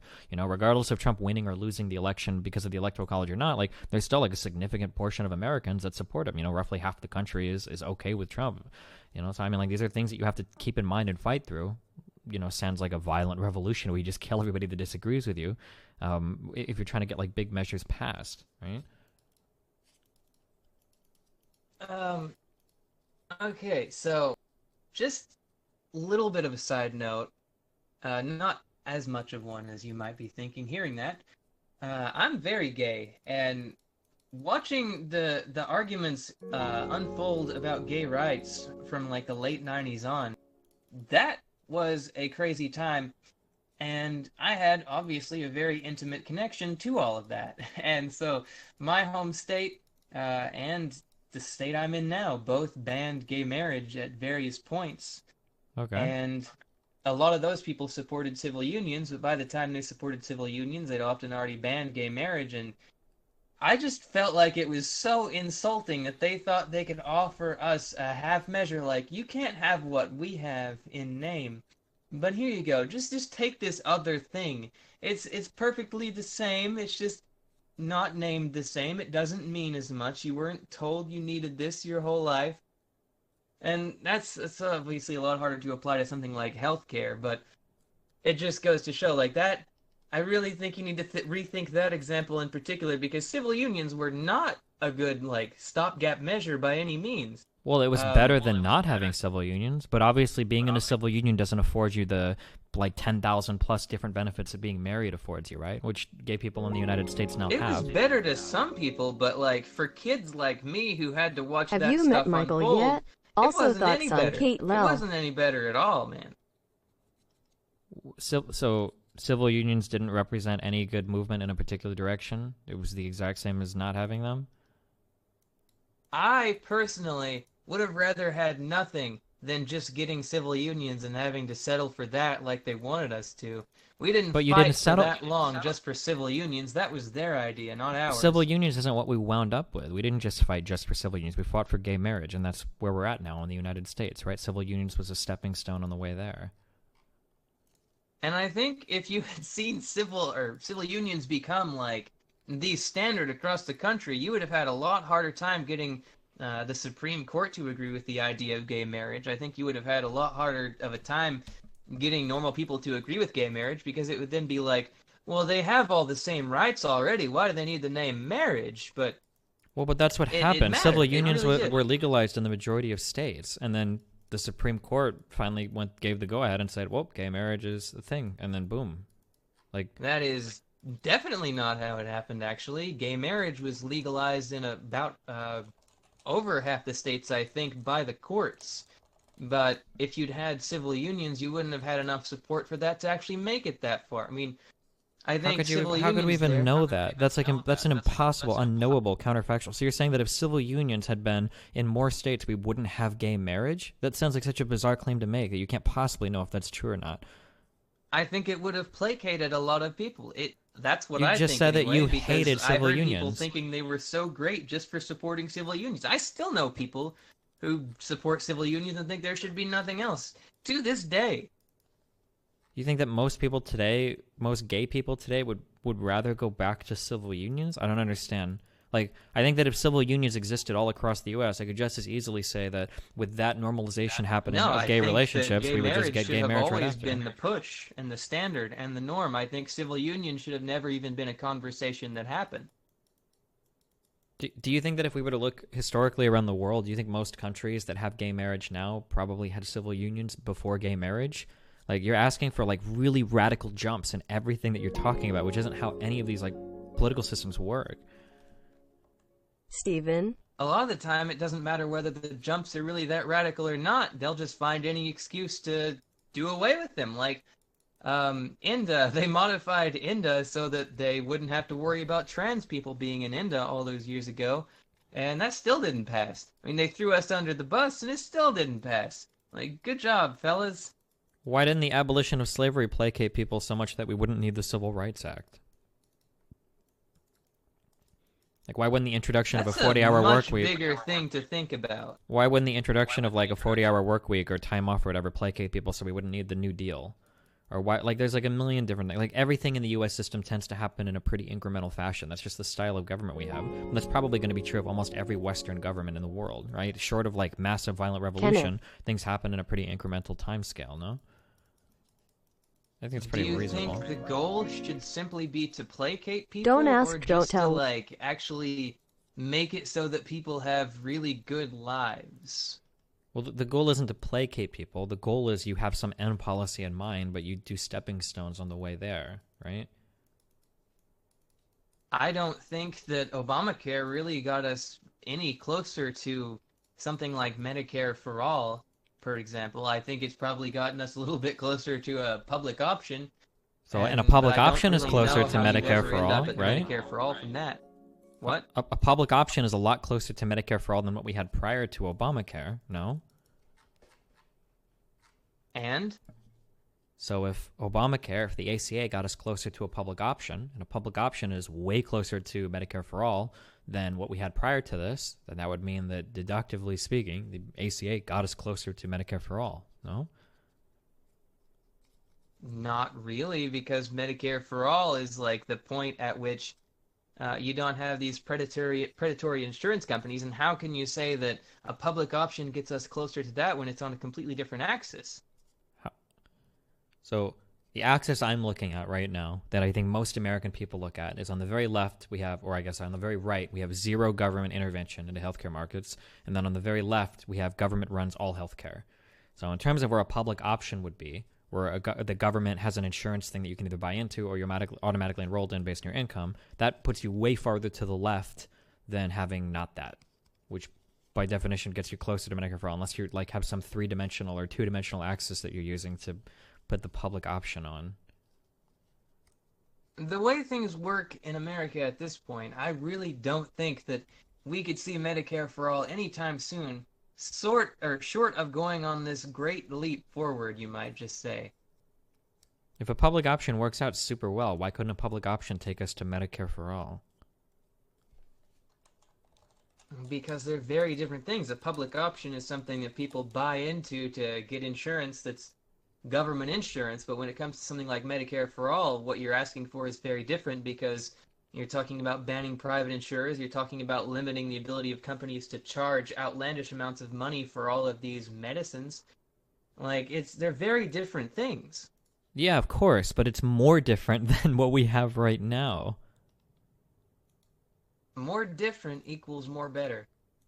Yeah, but more different equals less similar, right? So if B leads to C, if a public option could theoretically lead us to a single payer system, and A is the ACA. If A leads to B and then B leads to C, then we would say that A in a roundabout way, or not in a roundabout way, in a direct way, gets us to C, right? Like the ACA that we have now is closer to Medicare for all than having zero exchanges or zero anything whatsoever that we had prior to the ACA. Like it logically follows, right? If you are suggesting that progress is linear, that may be a point. But I don't really think it is. I don't think you can really quantify things like that. Like, progress is not just this straight thing going always towards the goal. I think progress has many, many downs.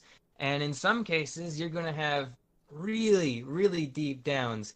The way Obamacare was implemented was so not great that it's very feasible that we could have ended up in exactly the same position we had before pretty easily. Like, if Republicans had been any more competent at their jobs, we wouldn't have Obamacare right now. And I think that's something you should probably consider, because if we can go up towards progress, we can go down back towards regress. There's no reason why this incrementalism works. If incrementalism just worked constantly, we would have had a lot more than just universal health care by now.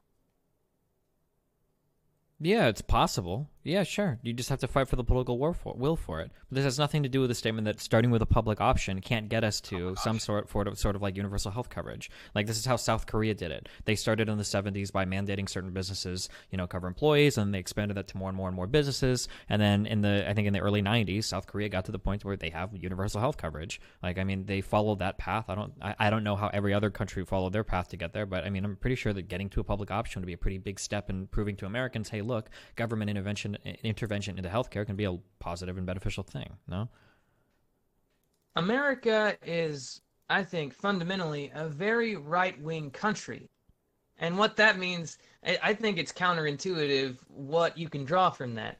Like, I think these smaller leaps, they may seem more possible. This whole Aaron Sorkin kind of notion of being reasonable and doing the reasonable thing and compromising and bipartisanship.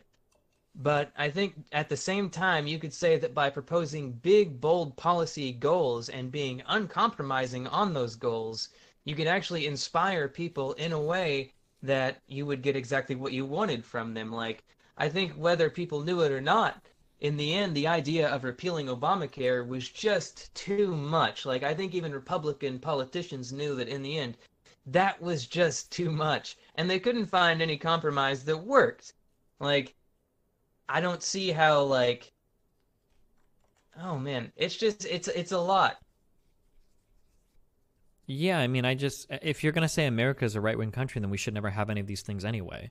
Because if the American public is right-wing and we accept that we have a democracy, that's then... not what I'm arguing, no. What the argument was, no, I think that we're not making a good enough set of arguments towards these big goals that I think people really would realize benefits them. That's probably why you see people like Bernie Sanders take off, even though they're well outside of the expected American political norms and have all of these people against him. I think that's why you see that happen, because people, in a sense, understand that all of this bipartisanship hasn't really gotten us much of anywhere, and all of the gains we have gotten from this bipartisanship has just inspired a greater backlash.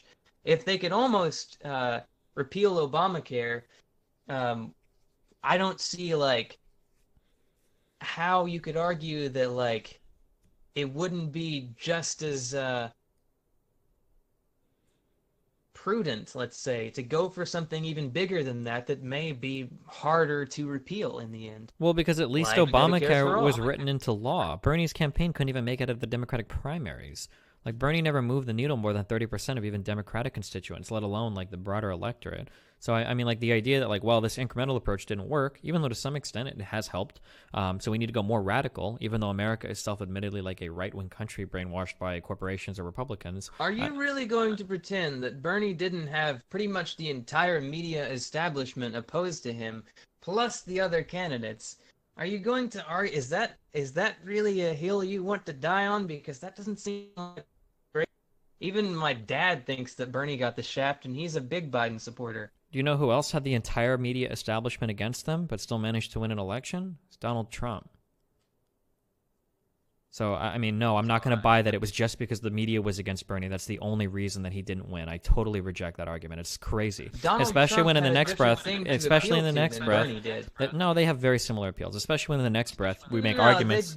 Yeah, they were both populists. We're going to try to make arguments that they like would have a money is very what similar influences appeal if the politics. bases were very similar, but they're not. They both have very similar populist appeals, that the system has failed, that they're your shot at redemption, that they're going to change up everything because everything in the current system is broken. Like, both of them had like pretty similar rhetoric, for sure. That's 100%. It's undeniable. But regardless of that, I was talking about their like bases. That I think the composition of their bases is what made it more likely that they would go where they did, respectively. Like, for example, Republican voters, they seem pretty like in lockstep about the weird things they want most of the time. And I hope you'll forgive me for insinuating that Republican voters are pretty racist in general. And I think that's one big reason. Like, the big problem with the Republican Party is Republican voters weren't really getting exactly what they wanted from the Republican Party. They were getting all of these nods to racism. They were getting all of these, dog whistles blown to racism and stuff like that. But they weren't really getting what they wanted from the Republican Party. And what they wanted from the Republican Party was somebody to just, actually say this stuff out loud and be that person that liberals hate and all of that stuff. They got that person. They didn't need to beat around the bush anymore. That's what they wanted that made Trump so successful. When it comes to something like the Bernie Sanders campaign, you've got a very different base with a much greater ideological diversity to it than you had with Republicans. Wait, no, this is we're Democrats are not at all completely in we just lockstep. completely contradicted ourselves here. Like, when you say like Republicans are in lockstep, like Republicans can have like a decent diversity of belief. Like, we want to talk about how like all Republicans support each other or whatever. Like, that has nothing to do with like how the Freedom Caucus has undermined the Republican Party pretty significantly historically. That doesn't have anything to do with like the Tea Party schism and all the candidates that they ran, the Bachmans and everybody, against some Republican establishment people. Like, Republicans have fought against each other, but the idea that Republicans can find common ground and come together, but Bernie Sanders couldn't, seems to point towards there being some more problem than just, oh no, the media was mean and painted Bernie's face red and that's why he lost the election. Especially when Bernie Sanders' campaign had more money than like any other campaign running. Like, it seems like there was probably an ideological divide that Bernie couldn't cross, that there aren't as many people that are as far left as maybe we would hope in the country or something. Yeah, I don't know. We talked about repealing the ACA earlier. Like, the reason why we couldn't do it was literally because of a Republican. Like, it was McCain that came across the aisle and voted against the repeal. So the idea that all the Republicans are in lockstep, and then even the way that you describe, like Trump. No, I wasn't talking about Republican politicians. I was talking about the Republican base. They're two very different things. Like, the Republican base is, they sometimes do vote for people that are much more like, and at least in local elections, people who are more like Jeb than Trump. But in general, I think the Republican base is a lot more of just almost a homogenous entity than the Democratic one, because the Democratic base is a lot more diverse and it has a lot more diverse needs as a result. So, but I think on the national level, what you'd find is that in the end, Bernie's positions might be every bit as popular in the end. Like, let's say if Bernie got the nomination instead of Biden, I think you'd find that suddenly his positions would be a lot more popular among Democrats because, well, first of all, I don't really think anybody knows what Joe Biden is actually proposing. Bernie's first of all, if you want to know what Biden's proposing, you can go and check his website, I guess, if you want to talk go over like policies or whatever. But in terms of like Bernie, I know what the people who write the website are proposing. I want to know what Biden actually thinks, because I'm pretty sure Biden doesn't have any clue what he thinks at this point with all the drooling he's doing. Sure, and I mean, it seems like Bernie has no clue how to work a political system either, so I'm pretty sure that both of them would be about as effective. If Bernie can't even secure basic political endorsements for his campaign when he has so much money available to him, I can't imagine how inefficiently or disastrously he'd run the American system. He can't do it on a financial level, and he can't even do it on a political capital level. Bernie failed every single measure of his campaign, and he's been campaigning for president for 5 years. So any insult that you levy at Biden is going to carry 100 times more weight against a guy that's been running for president literally since 2016 with more money than any other candidate in this election, billionaires included, had to spend on advertising. So that's not an argument in favor of Bernie at all. I don't actually have a whole lot of faith in Bernie personally. Sure, that's fine. That's fine. It's not a subreddit, but I don't have a lot of faith in him or anybody. That's great. Okay, so you have no candidate. Okay, that's fine.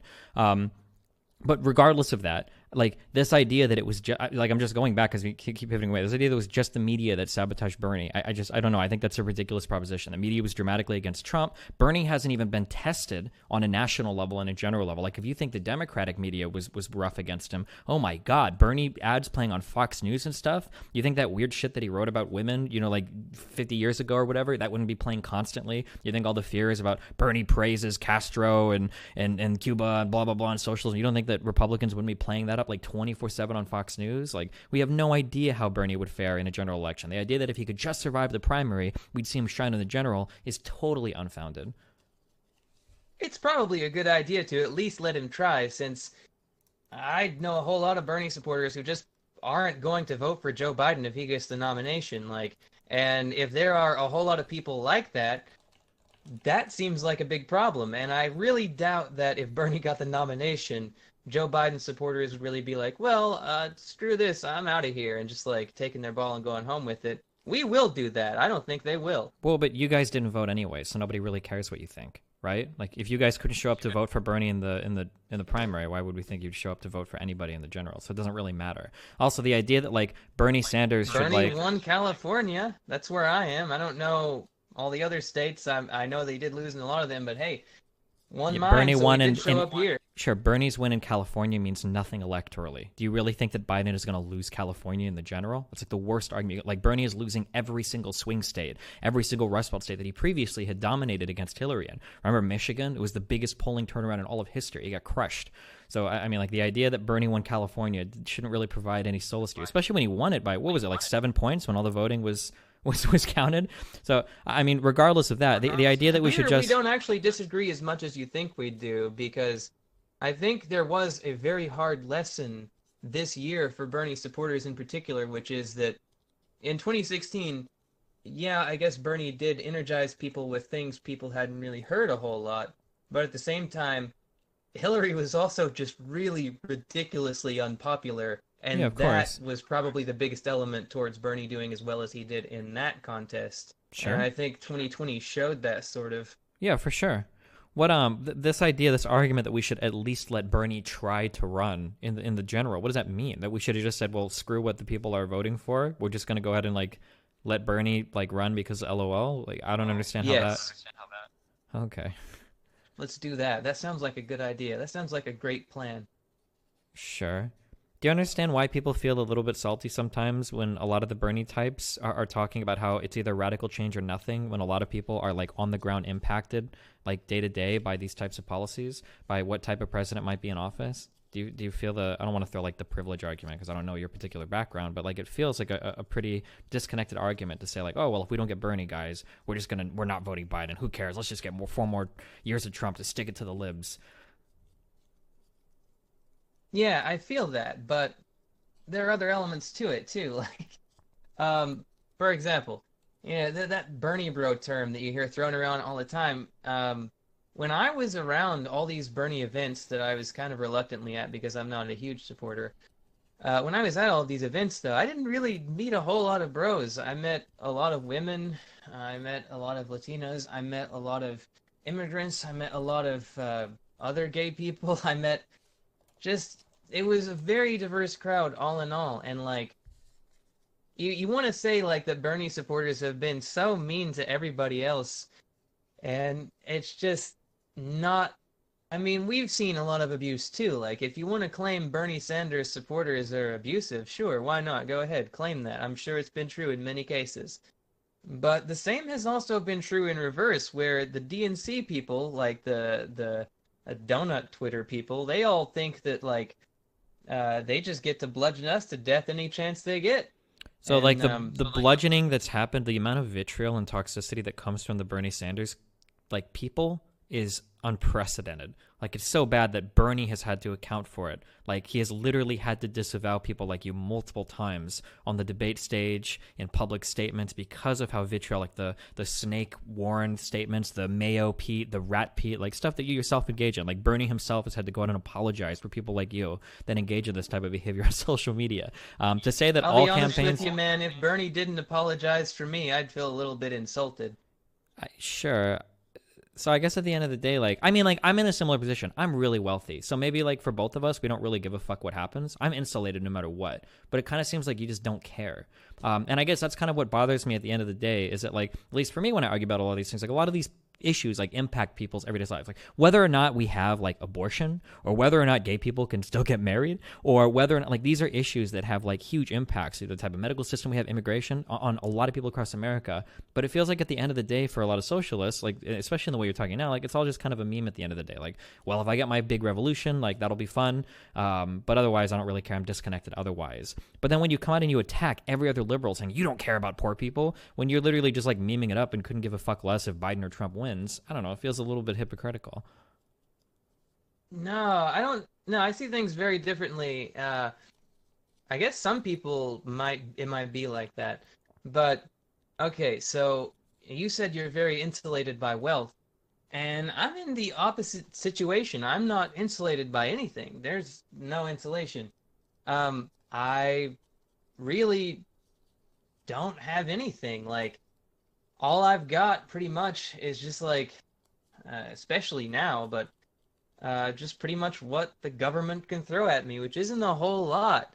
So you think you're going to And get the yet, same under Trump as you would under Biden? I really haven't seen much of a change under Trump, except for like, he hates the LGBT a lot more. That's a pretty big change in itself. But economically speaking, I haven't seen any really big changes under Trump that I can think of So in I my don't own little know. world. I'm My not own little world is screwed up no matter what. sure. That's So why I'm demanding more. I'm not going to make any guesses because I don't know your sexuality or your issue with that. But like, if you were so upset by the civil union thing that was enough, when you're like, well, my people in the community were really mad about that. You don't care that Trump tried to unilaterally strip trans people from the military? That's just something that, like, you don't care about at all. It doesn't bother you at all. Or that Pence, like an openly homophobic guy from Indiana, is the vice president. That doesn't bother you. Don't care about those things. It just means to you, and it'd be the same under Trump or Biden. It doesn't make a difference to you. Why did you care so much about the civil union thing in the past, but these like pretty big statements on LGBT rights, like right now, why are these like not affecting you at all? These things do affect me, and uh, just to make these identities things clear, I'm pretty gay and I'm pretty non-binary, and it's all over the place. So I know how these bad actors have definitely messed things up in many ways. But I think what I would say in response to that is, what I want to see isn't somebody who offers me a token nod of acceptance, but something that really makes a real impact in my life for once. That's why I wanted gay marriage instead of civil unions. Civil unions, I mean, you could argue all day about what that would have done versus gay marriage, but a big part of what made gay marriage so much more important for me was being accepted and acknowledged as an equal. In this sense, there is no comparison. However, I want somebody in office who will actually deal with the real problems the LGBT community faces, and I just don't see that in people like Joe Biden any more than I see that in people like Donald Trump. They may pass some token gestures that affect people who are already privileged and insulated, but they will do nothing for people like me. If you had to choose between token gestures from non-homophobic or non-transphobic administrations versus outright hostility and countermeasures from openly transphobic and openly homophobic administrations, you don't think there's a difference between the two of those? There is a difference between those two things in terms of the attitudes involved. But what I would say in response to that is, do the attitudes involved really count for as much as it seems like they do if you're getting pretty much the same result? Like, if somebody, I've always thought, like, I'm the kind of person that I don't care why somebody is doing the right thing as long as somebody is doing the right thing. And I think in many cases, you would agree with that. Like, I'm pretty sure Joe Biden is personally against abortion, but politically he's in favor of abortion. And I'm not saying that's the right thing for the wrong reason. I'm just he has this weird system going on underneath the surface where it's okay that he's against it, and it's also okay that he supports it politically. That's fine.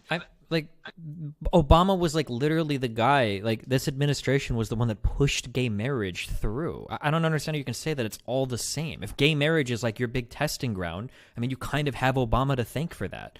So like, I don't understand how you can say that none of it matters at the end of the day. The Obama administration just issued a thing in support of it. They didn't actually do anything about it. They absolutely did. Obama's AG said they wouldn't defend the Defense of Marriage Act anymore. That's what led to the case going to the Supreme Court. And that's among all the other things they did. That's what led to the case going to the Supreme Court. I think that case would have gone to the Supreme Court no matter what happened. In February 2011, the President and the Attorney General announced that the Department of Justice would no longer defend the Defense of Marriage Act's provision defining marriage as only between a man and a woman, leading the Supreme Court's landmark decision holding the act unconstitutional. I'm guessing that if the federal government would have continued to defend it, it probably would have been shut down in courts. It never would have gotten to the Supreme Court. Do you ever have your own thoughts, or do you just read from articles all the time? Because you can probably find an article that says just about anything it is you want to promote. So earlier, you were throwing vague books at me to try to make an argument because you felt like I was like uninformed of the area. Now when I'm just trying to lay down like a basic timeline of facts, you're going to make fun of me for like knowing what actually happened? Yes. Okay. I mean, I guess it's about what I expect from a Chapo poster. But I mean, like, when you're saying things are just blatantly wrong, of course I have to read an article to correct you, right? So, like, you were also wrong on that California rent control thing earlier. I didn't look at it until later, but the specific provision that you were talking about didn't have anything to do with a statewide rent control. It just provided a few more provisions for cities to have a little bit more individual control over it. But it wasn't like this huge revolutionary rent control thing. So you were wrong on that too. But like, yeah, I mean, I have to like see what's actually the fact of the matter. Otherwise, I mean, what are we arguing at the end of the day besides like two ideological, purity foundations that mean nothing because we're not like drawing from real world arguments? Everything's ideological. It all matters. You're acting like you don't have your own ideology. You have your own ideology and you appeal to these sources that are all about your ideology. I think about like mainstream media. Do you ever see Marxists in the mainstream media? Not really, because they have an agenda to push, which is their ideology. You act like it doesn't matter, but it obviously makes a very huge difference in everything. Would you say that like Krugman, would you consider that guy like a mainstream economist? Like he's literally had public debates with Richard Wolff. I mean, I don't know how much more mainstream economically you can get, but like generally you don't see a lot of Marxists in mainstream economics the same way you don't see a lot of psychologists or neuroscientists right now publishing Freudian theories, right? It's a really old, outdated critique like of capitalism that doesn't really have much bearing right now in terms of current economic arguments. Like, and even if we were arguing on Reddit, you'd be more likely to like you'd be better off citing. Marxism stopped developing like 100 years ago. You would have had a point, but Marxist economics is still something that's developed. Like it's not something that just Marx laid down these written words and that's it. It's done now. Books closed. It's still an actual thing that has developments to this day, much like capitalism itself does, really. It's always. There's a difference between like a theory that's developed in books that people can argue about, like the philosophical foundations, right? Like philosophically, how do we feel about the labor value theory? Like we can do that, but in terms of like studies or empirical analyses of how socialism or Marxism or whatever like plays out, like all of that is overwhelmingly horrible in regards to how like socialist systems look. So I mean, like it's kind of hard to say, oh well, we should represent this on like on like an economic front, the same that you wouldn't have like a lot of acupuncture represented in like a medical school or whatever. Like there's just not very much good empirical evidence for it. So I wouldn't expect to see much of it, like in an academic setting or in like a study or like studies published, in like some economics journal setting. So are you going to say that there isn't anything in Marxist theory worth discussing in terms of its critiques of capitalism and the capitalist programs today? Are you going to say that there isn't anything in Marxism, new or old, worth discussing today, that the media just doesn't have it on? Because I'm pretty sure even an opponent of Marxism might say that, like a real hardcore opponent of Marxism might say that there probably are things worth discussing. I mean, it depends on what you mean by things worth discussing. Like, that's a pretty vague statement. Like, in terms of, like, can we be critical of how some capitalist systems, like, operate today? Yeah, of course. are we going to say that all capital is evil and needs to be abolished? Well, that doesn't seem to be like a very viable thing right now, and there's no political will for it. So why have the conversation outside of like Reddit? Like, until Bernie came along, people weren't even talking about concepts that you could describe as social democratic. Like, it's not just about even Marxism. It's like there's a certain acceptable range, like the Overton window, everybody's heard of that. And outside of that, anything else is just looked at as being not worthy of being thought about, really. And it was like now you could say that still applies to Marxism and stuff, but until recently it applied to social democracy too, because you never heard really basic ideas like Bernie's being described on TV news. I'd never heard anything like that until Bernie came along and started making it popular. Well, maybe Occupy also did some of that too, but until then, it was pretty absent from most of television, and you didn't find anything like that. And that's a really mild difference from neoliberal economics, as shown by the large number of social democratic parties all over the world that are now given to neoliberal economics. I don't know how to respond to like the neoliberal boogeyman or what I'm supposed. It sounds like we just say neoliberal when it's like this is something I don't like. I don't know. I don't know what like response. Would you like to define neoliberal then? Like, we can do that. Yeah, if you want to, sure. Okay, neoliberal economics are just basically laissez-faire mixed with, laissez-faire economics mixed with this international globalized production and the economy. There's also... Oh man, I actually had a full definition written No, down. whatever you just said, I agree. That my understanding of neoliberalism is basically this idea of like this laissez-faire-esque capitalism mixed with like a globalist like trade. Like it's basically liberalizing multiple economies. Oh yeah, I know I'm not wrong. I was just like okay, yeah. So we're working from disappointed in how rough that came off when I had it written down earlier. Sure, that's okay. So we have roughly the same idea. Like I don't even know where we're at in this right now. Like. What was the last That's major? Part of the fun. Who knows? Who knows where things go? I guess like my broadly, I guess what we were pointing at earlier to circle back is that like it seems like you feel like there's no difference between whether Biden or Trump is president because you personally, I guess, don't see it in Reddit threads or something, or you personally don't feel like Biden is extreme enough. So you feel like because he's not extreme enough, there's just no difference. There is a difference. It's just not enough to be a compelling argument that I should vote for Joe Biden. When you say there is a difference, though, why wouldn't you vote for the better half of that? Like, if I had to give you an option between chopping off, like, 4 of your fingers or, like, 10 of your fingers, you'd probably choose to lose 4 instead of 10, instead of being indifferent to it, right? Like, I don't understand why you would say, like, well, you know, just because he doesn't go far enough, I don't care.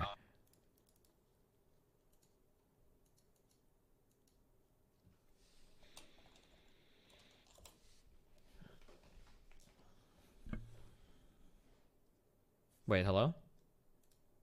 Oh, it disconnected. Oh, holy yikes. Wait, hello? Can you hear me?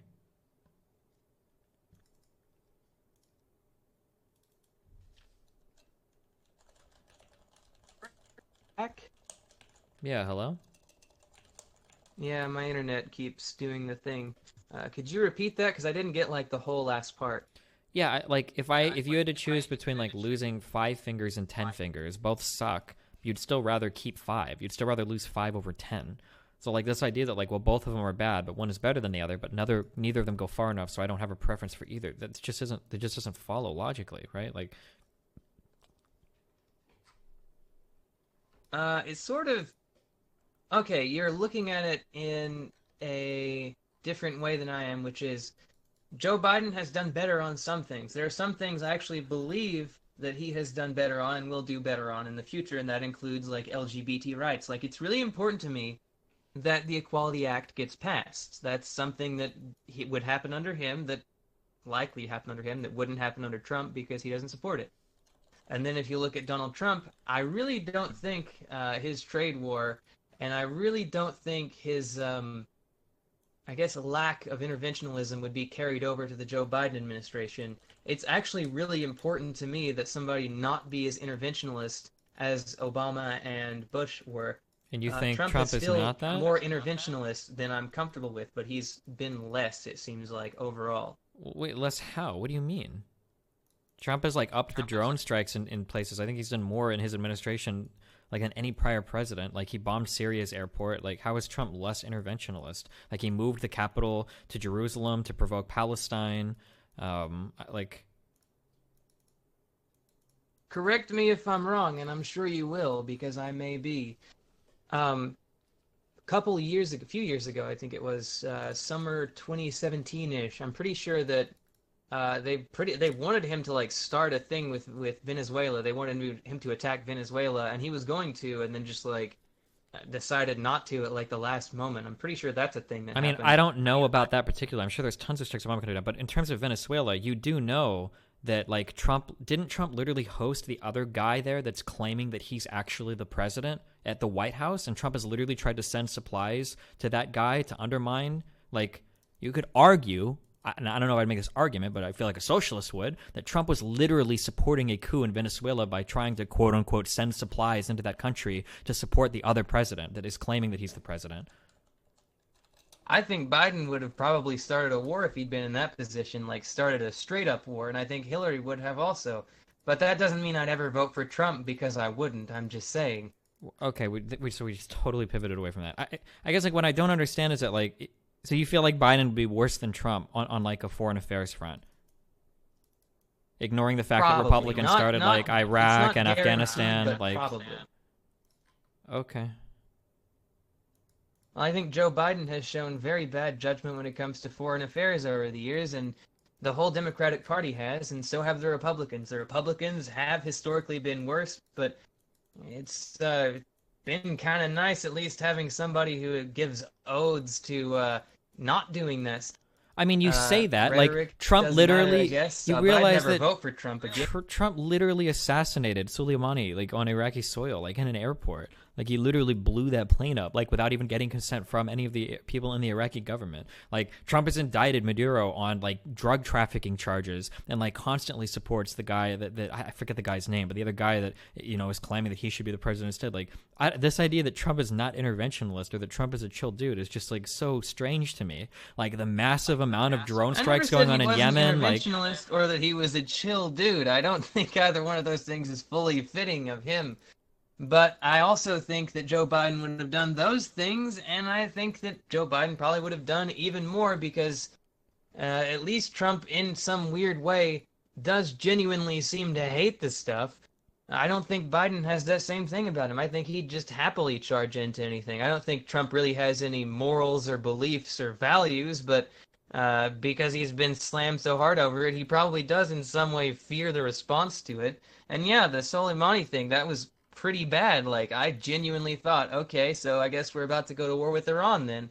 But even if that had happened, I'm not that confident that it wouldn't have escalated to a war with Iran with Hillary in office anyway, or Biden in office anyway. Hillary was literally, so when we look at foreign policy aggressions, like, it's hard to, like, we're drawing these weird things like, well, Biden would have been worse, which is totally unsubstantiated. But, like, if we go back to, like, administrations that actually existed, right? So Obama was the president. Hillary Clinton was the head of the State Department. We knew where Soleimani was. We could have killed him at any time, right? When Trump did that ban, the travel ban on the 7 Muslim-majority countries, that list came from countries that Obama had under surveillance. We didn't ban travel from them. Like, Trump has taken, like, specific statutes and shit from the Obama administration and escalated it in a foreign policy manner, and you think that Biden would have done worse when like Trump has literally taken what Obama's done and gone even harder with it. Obama utilized drones a ton and was criticized for it. Trump has stepped that up like tenfold in Yemen and has massively escalated the violence there. You have stories coming out from like children who were killed, who's like under drone strikes from Trump, whose parents were killed under drone strikes from Obama.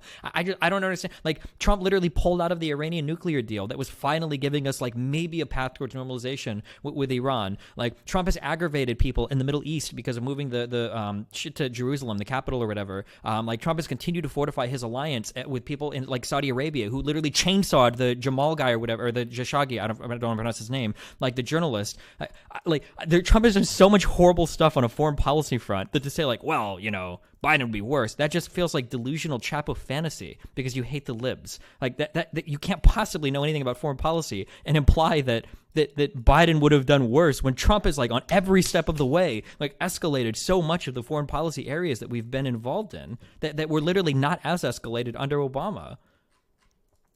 Khashoggi, I gotta sorry. give it to you. You can go on some sick rants, honestly. I'm sorry, it's not a But rant. If I said anything in particular you disagree with, you can call it out, or we can go through well, point by point. But I mean, like, this I foreign didn't policy disagree take is with your amazing. rant Okay. on its content exactly, but I do think you left out a lot of things that are very important to me, like any number of countries that got overthrown during the Arab Spring and around that time that have made the situation even worse over there. Like, Is I the don't Arab see how you Spring the could just United States' exclude all of fault? those. The Arab Spring was in no way organic. I don't believe that for a second. So Tunisia or whatever, that was all the United States is doing? I don't imagine it was all the United States is doing, but I do imagine the CIA had a big hand in everything that happened in the Arab Spring, Is there and any probably evidence that the also CIA was provided. involved in any of the Arab Spring at all? What do you mean? Usually, that evidence comes out a little bit later. So, Okay, I mean, I can't argue against like literally blatant conspiracy. Like I have no counter for that.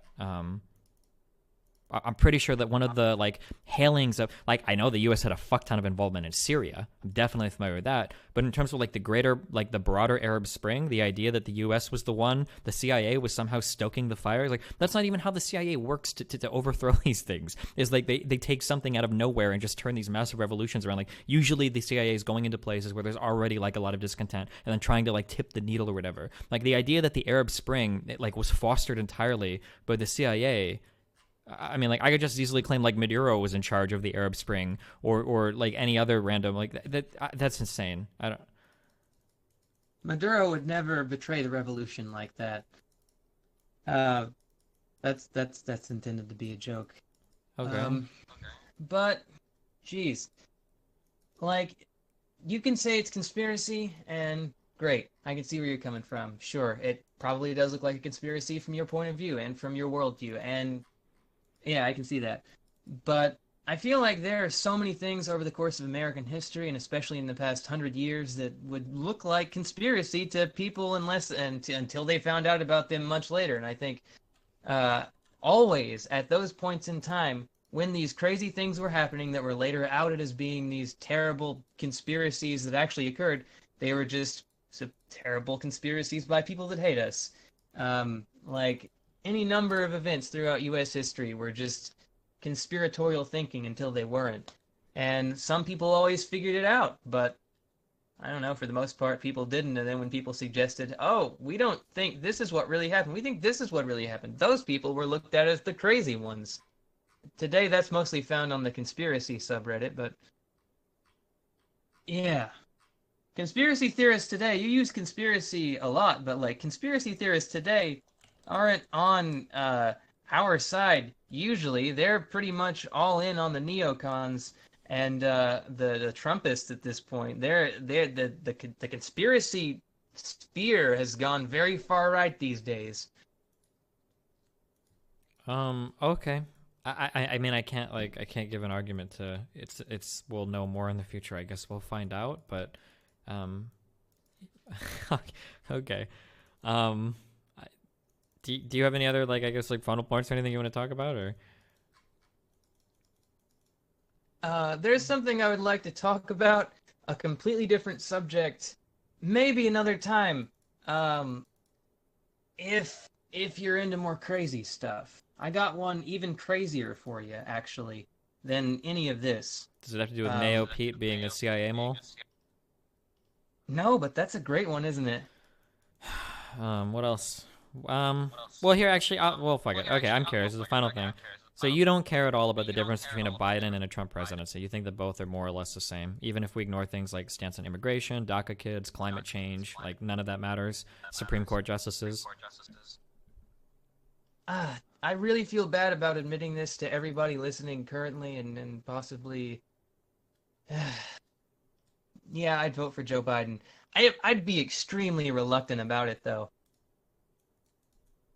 Okay. If I were to go through your Reddit account, would I see you multiple times saying things like "I'd never vote for Biden" or "Why should I vote for Biden" or Well, that's like not the best place to go through because I do a lot of trolling on that one, but I think if you went to like my Facebook, you'd see differently there. Uh, okay. so All right. yeah, Okay. Well, hey, I listen.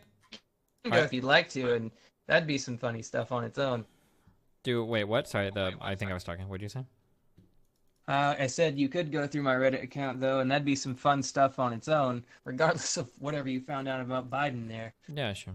Um, okay, well, listen, I appreciate the conversation. If you ever want to talk again in the future on like a better connection or whatever, if you're able to, let me know. Do you have any final? Do you want to shout out like I don't know, if you have like a social media or an organization or some shit? Go for it. I'd like to just say something a friend wanted me to say, which is Go for it. my friend Morgan is a really big fan of yours. She's a TERF, and she loves you to death, apparently. That's So really there's that. strange considering I'm a massive proponent of trans rights and literally just debated a I turf know, I think that's the joke. Okay. I'm not sure it's actually a joke, though. I think she did genuinely like a lot of your content, but that's all I got. Wait, oh, so wait, the joke Awake is but that Still she's in a Bed, TERF? the Or... emo bands. Wait, what? What? Sorry, go ahead.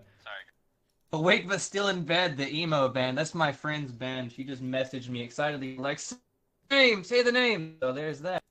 Okay, gotcha. All right, well, listen, thanks for the conversation. I appreciate it, buddy. Have a good one, okay? All right, later.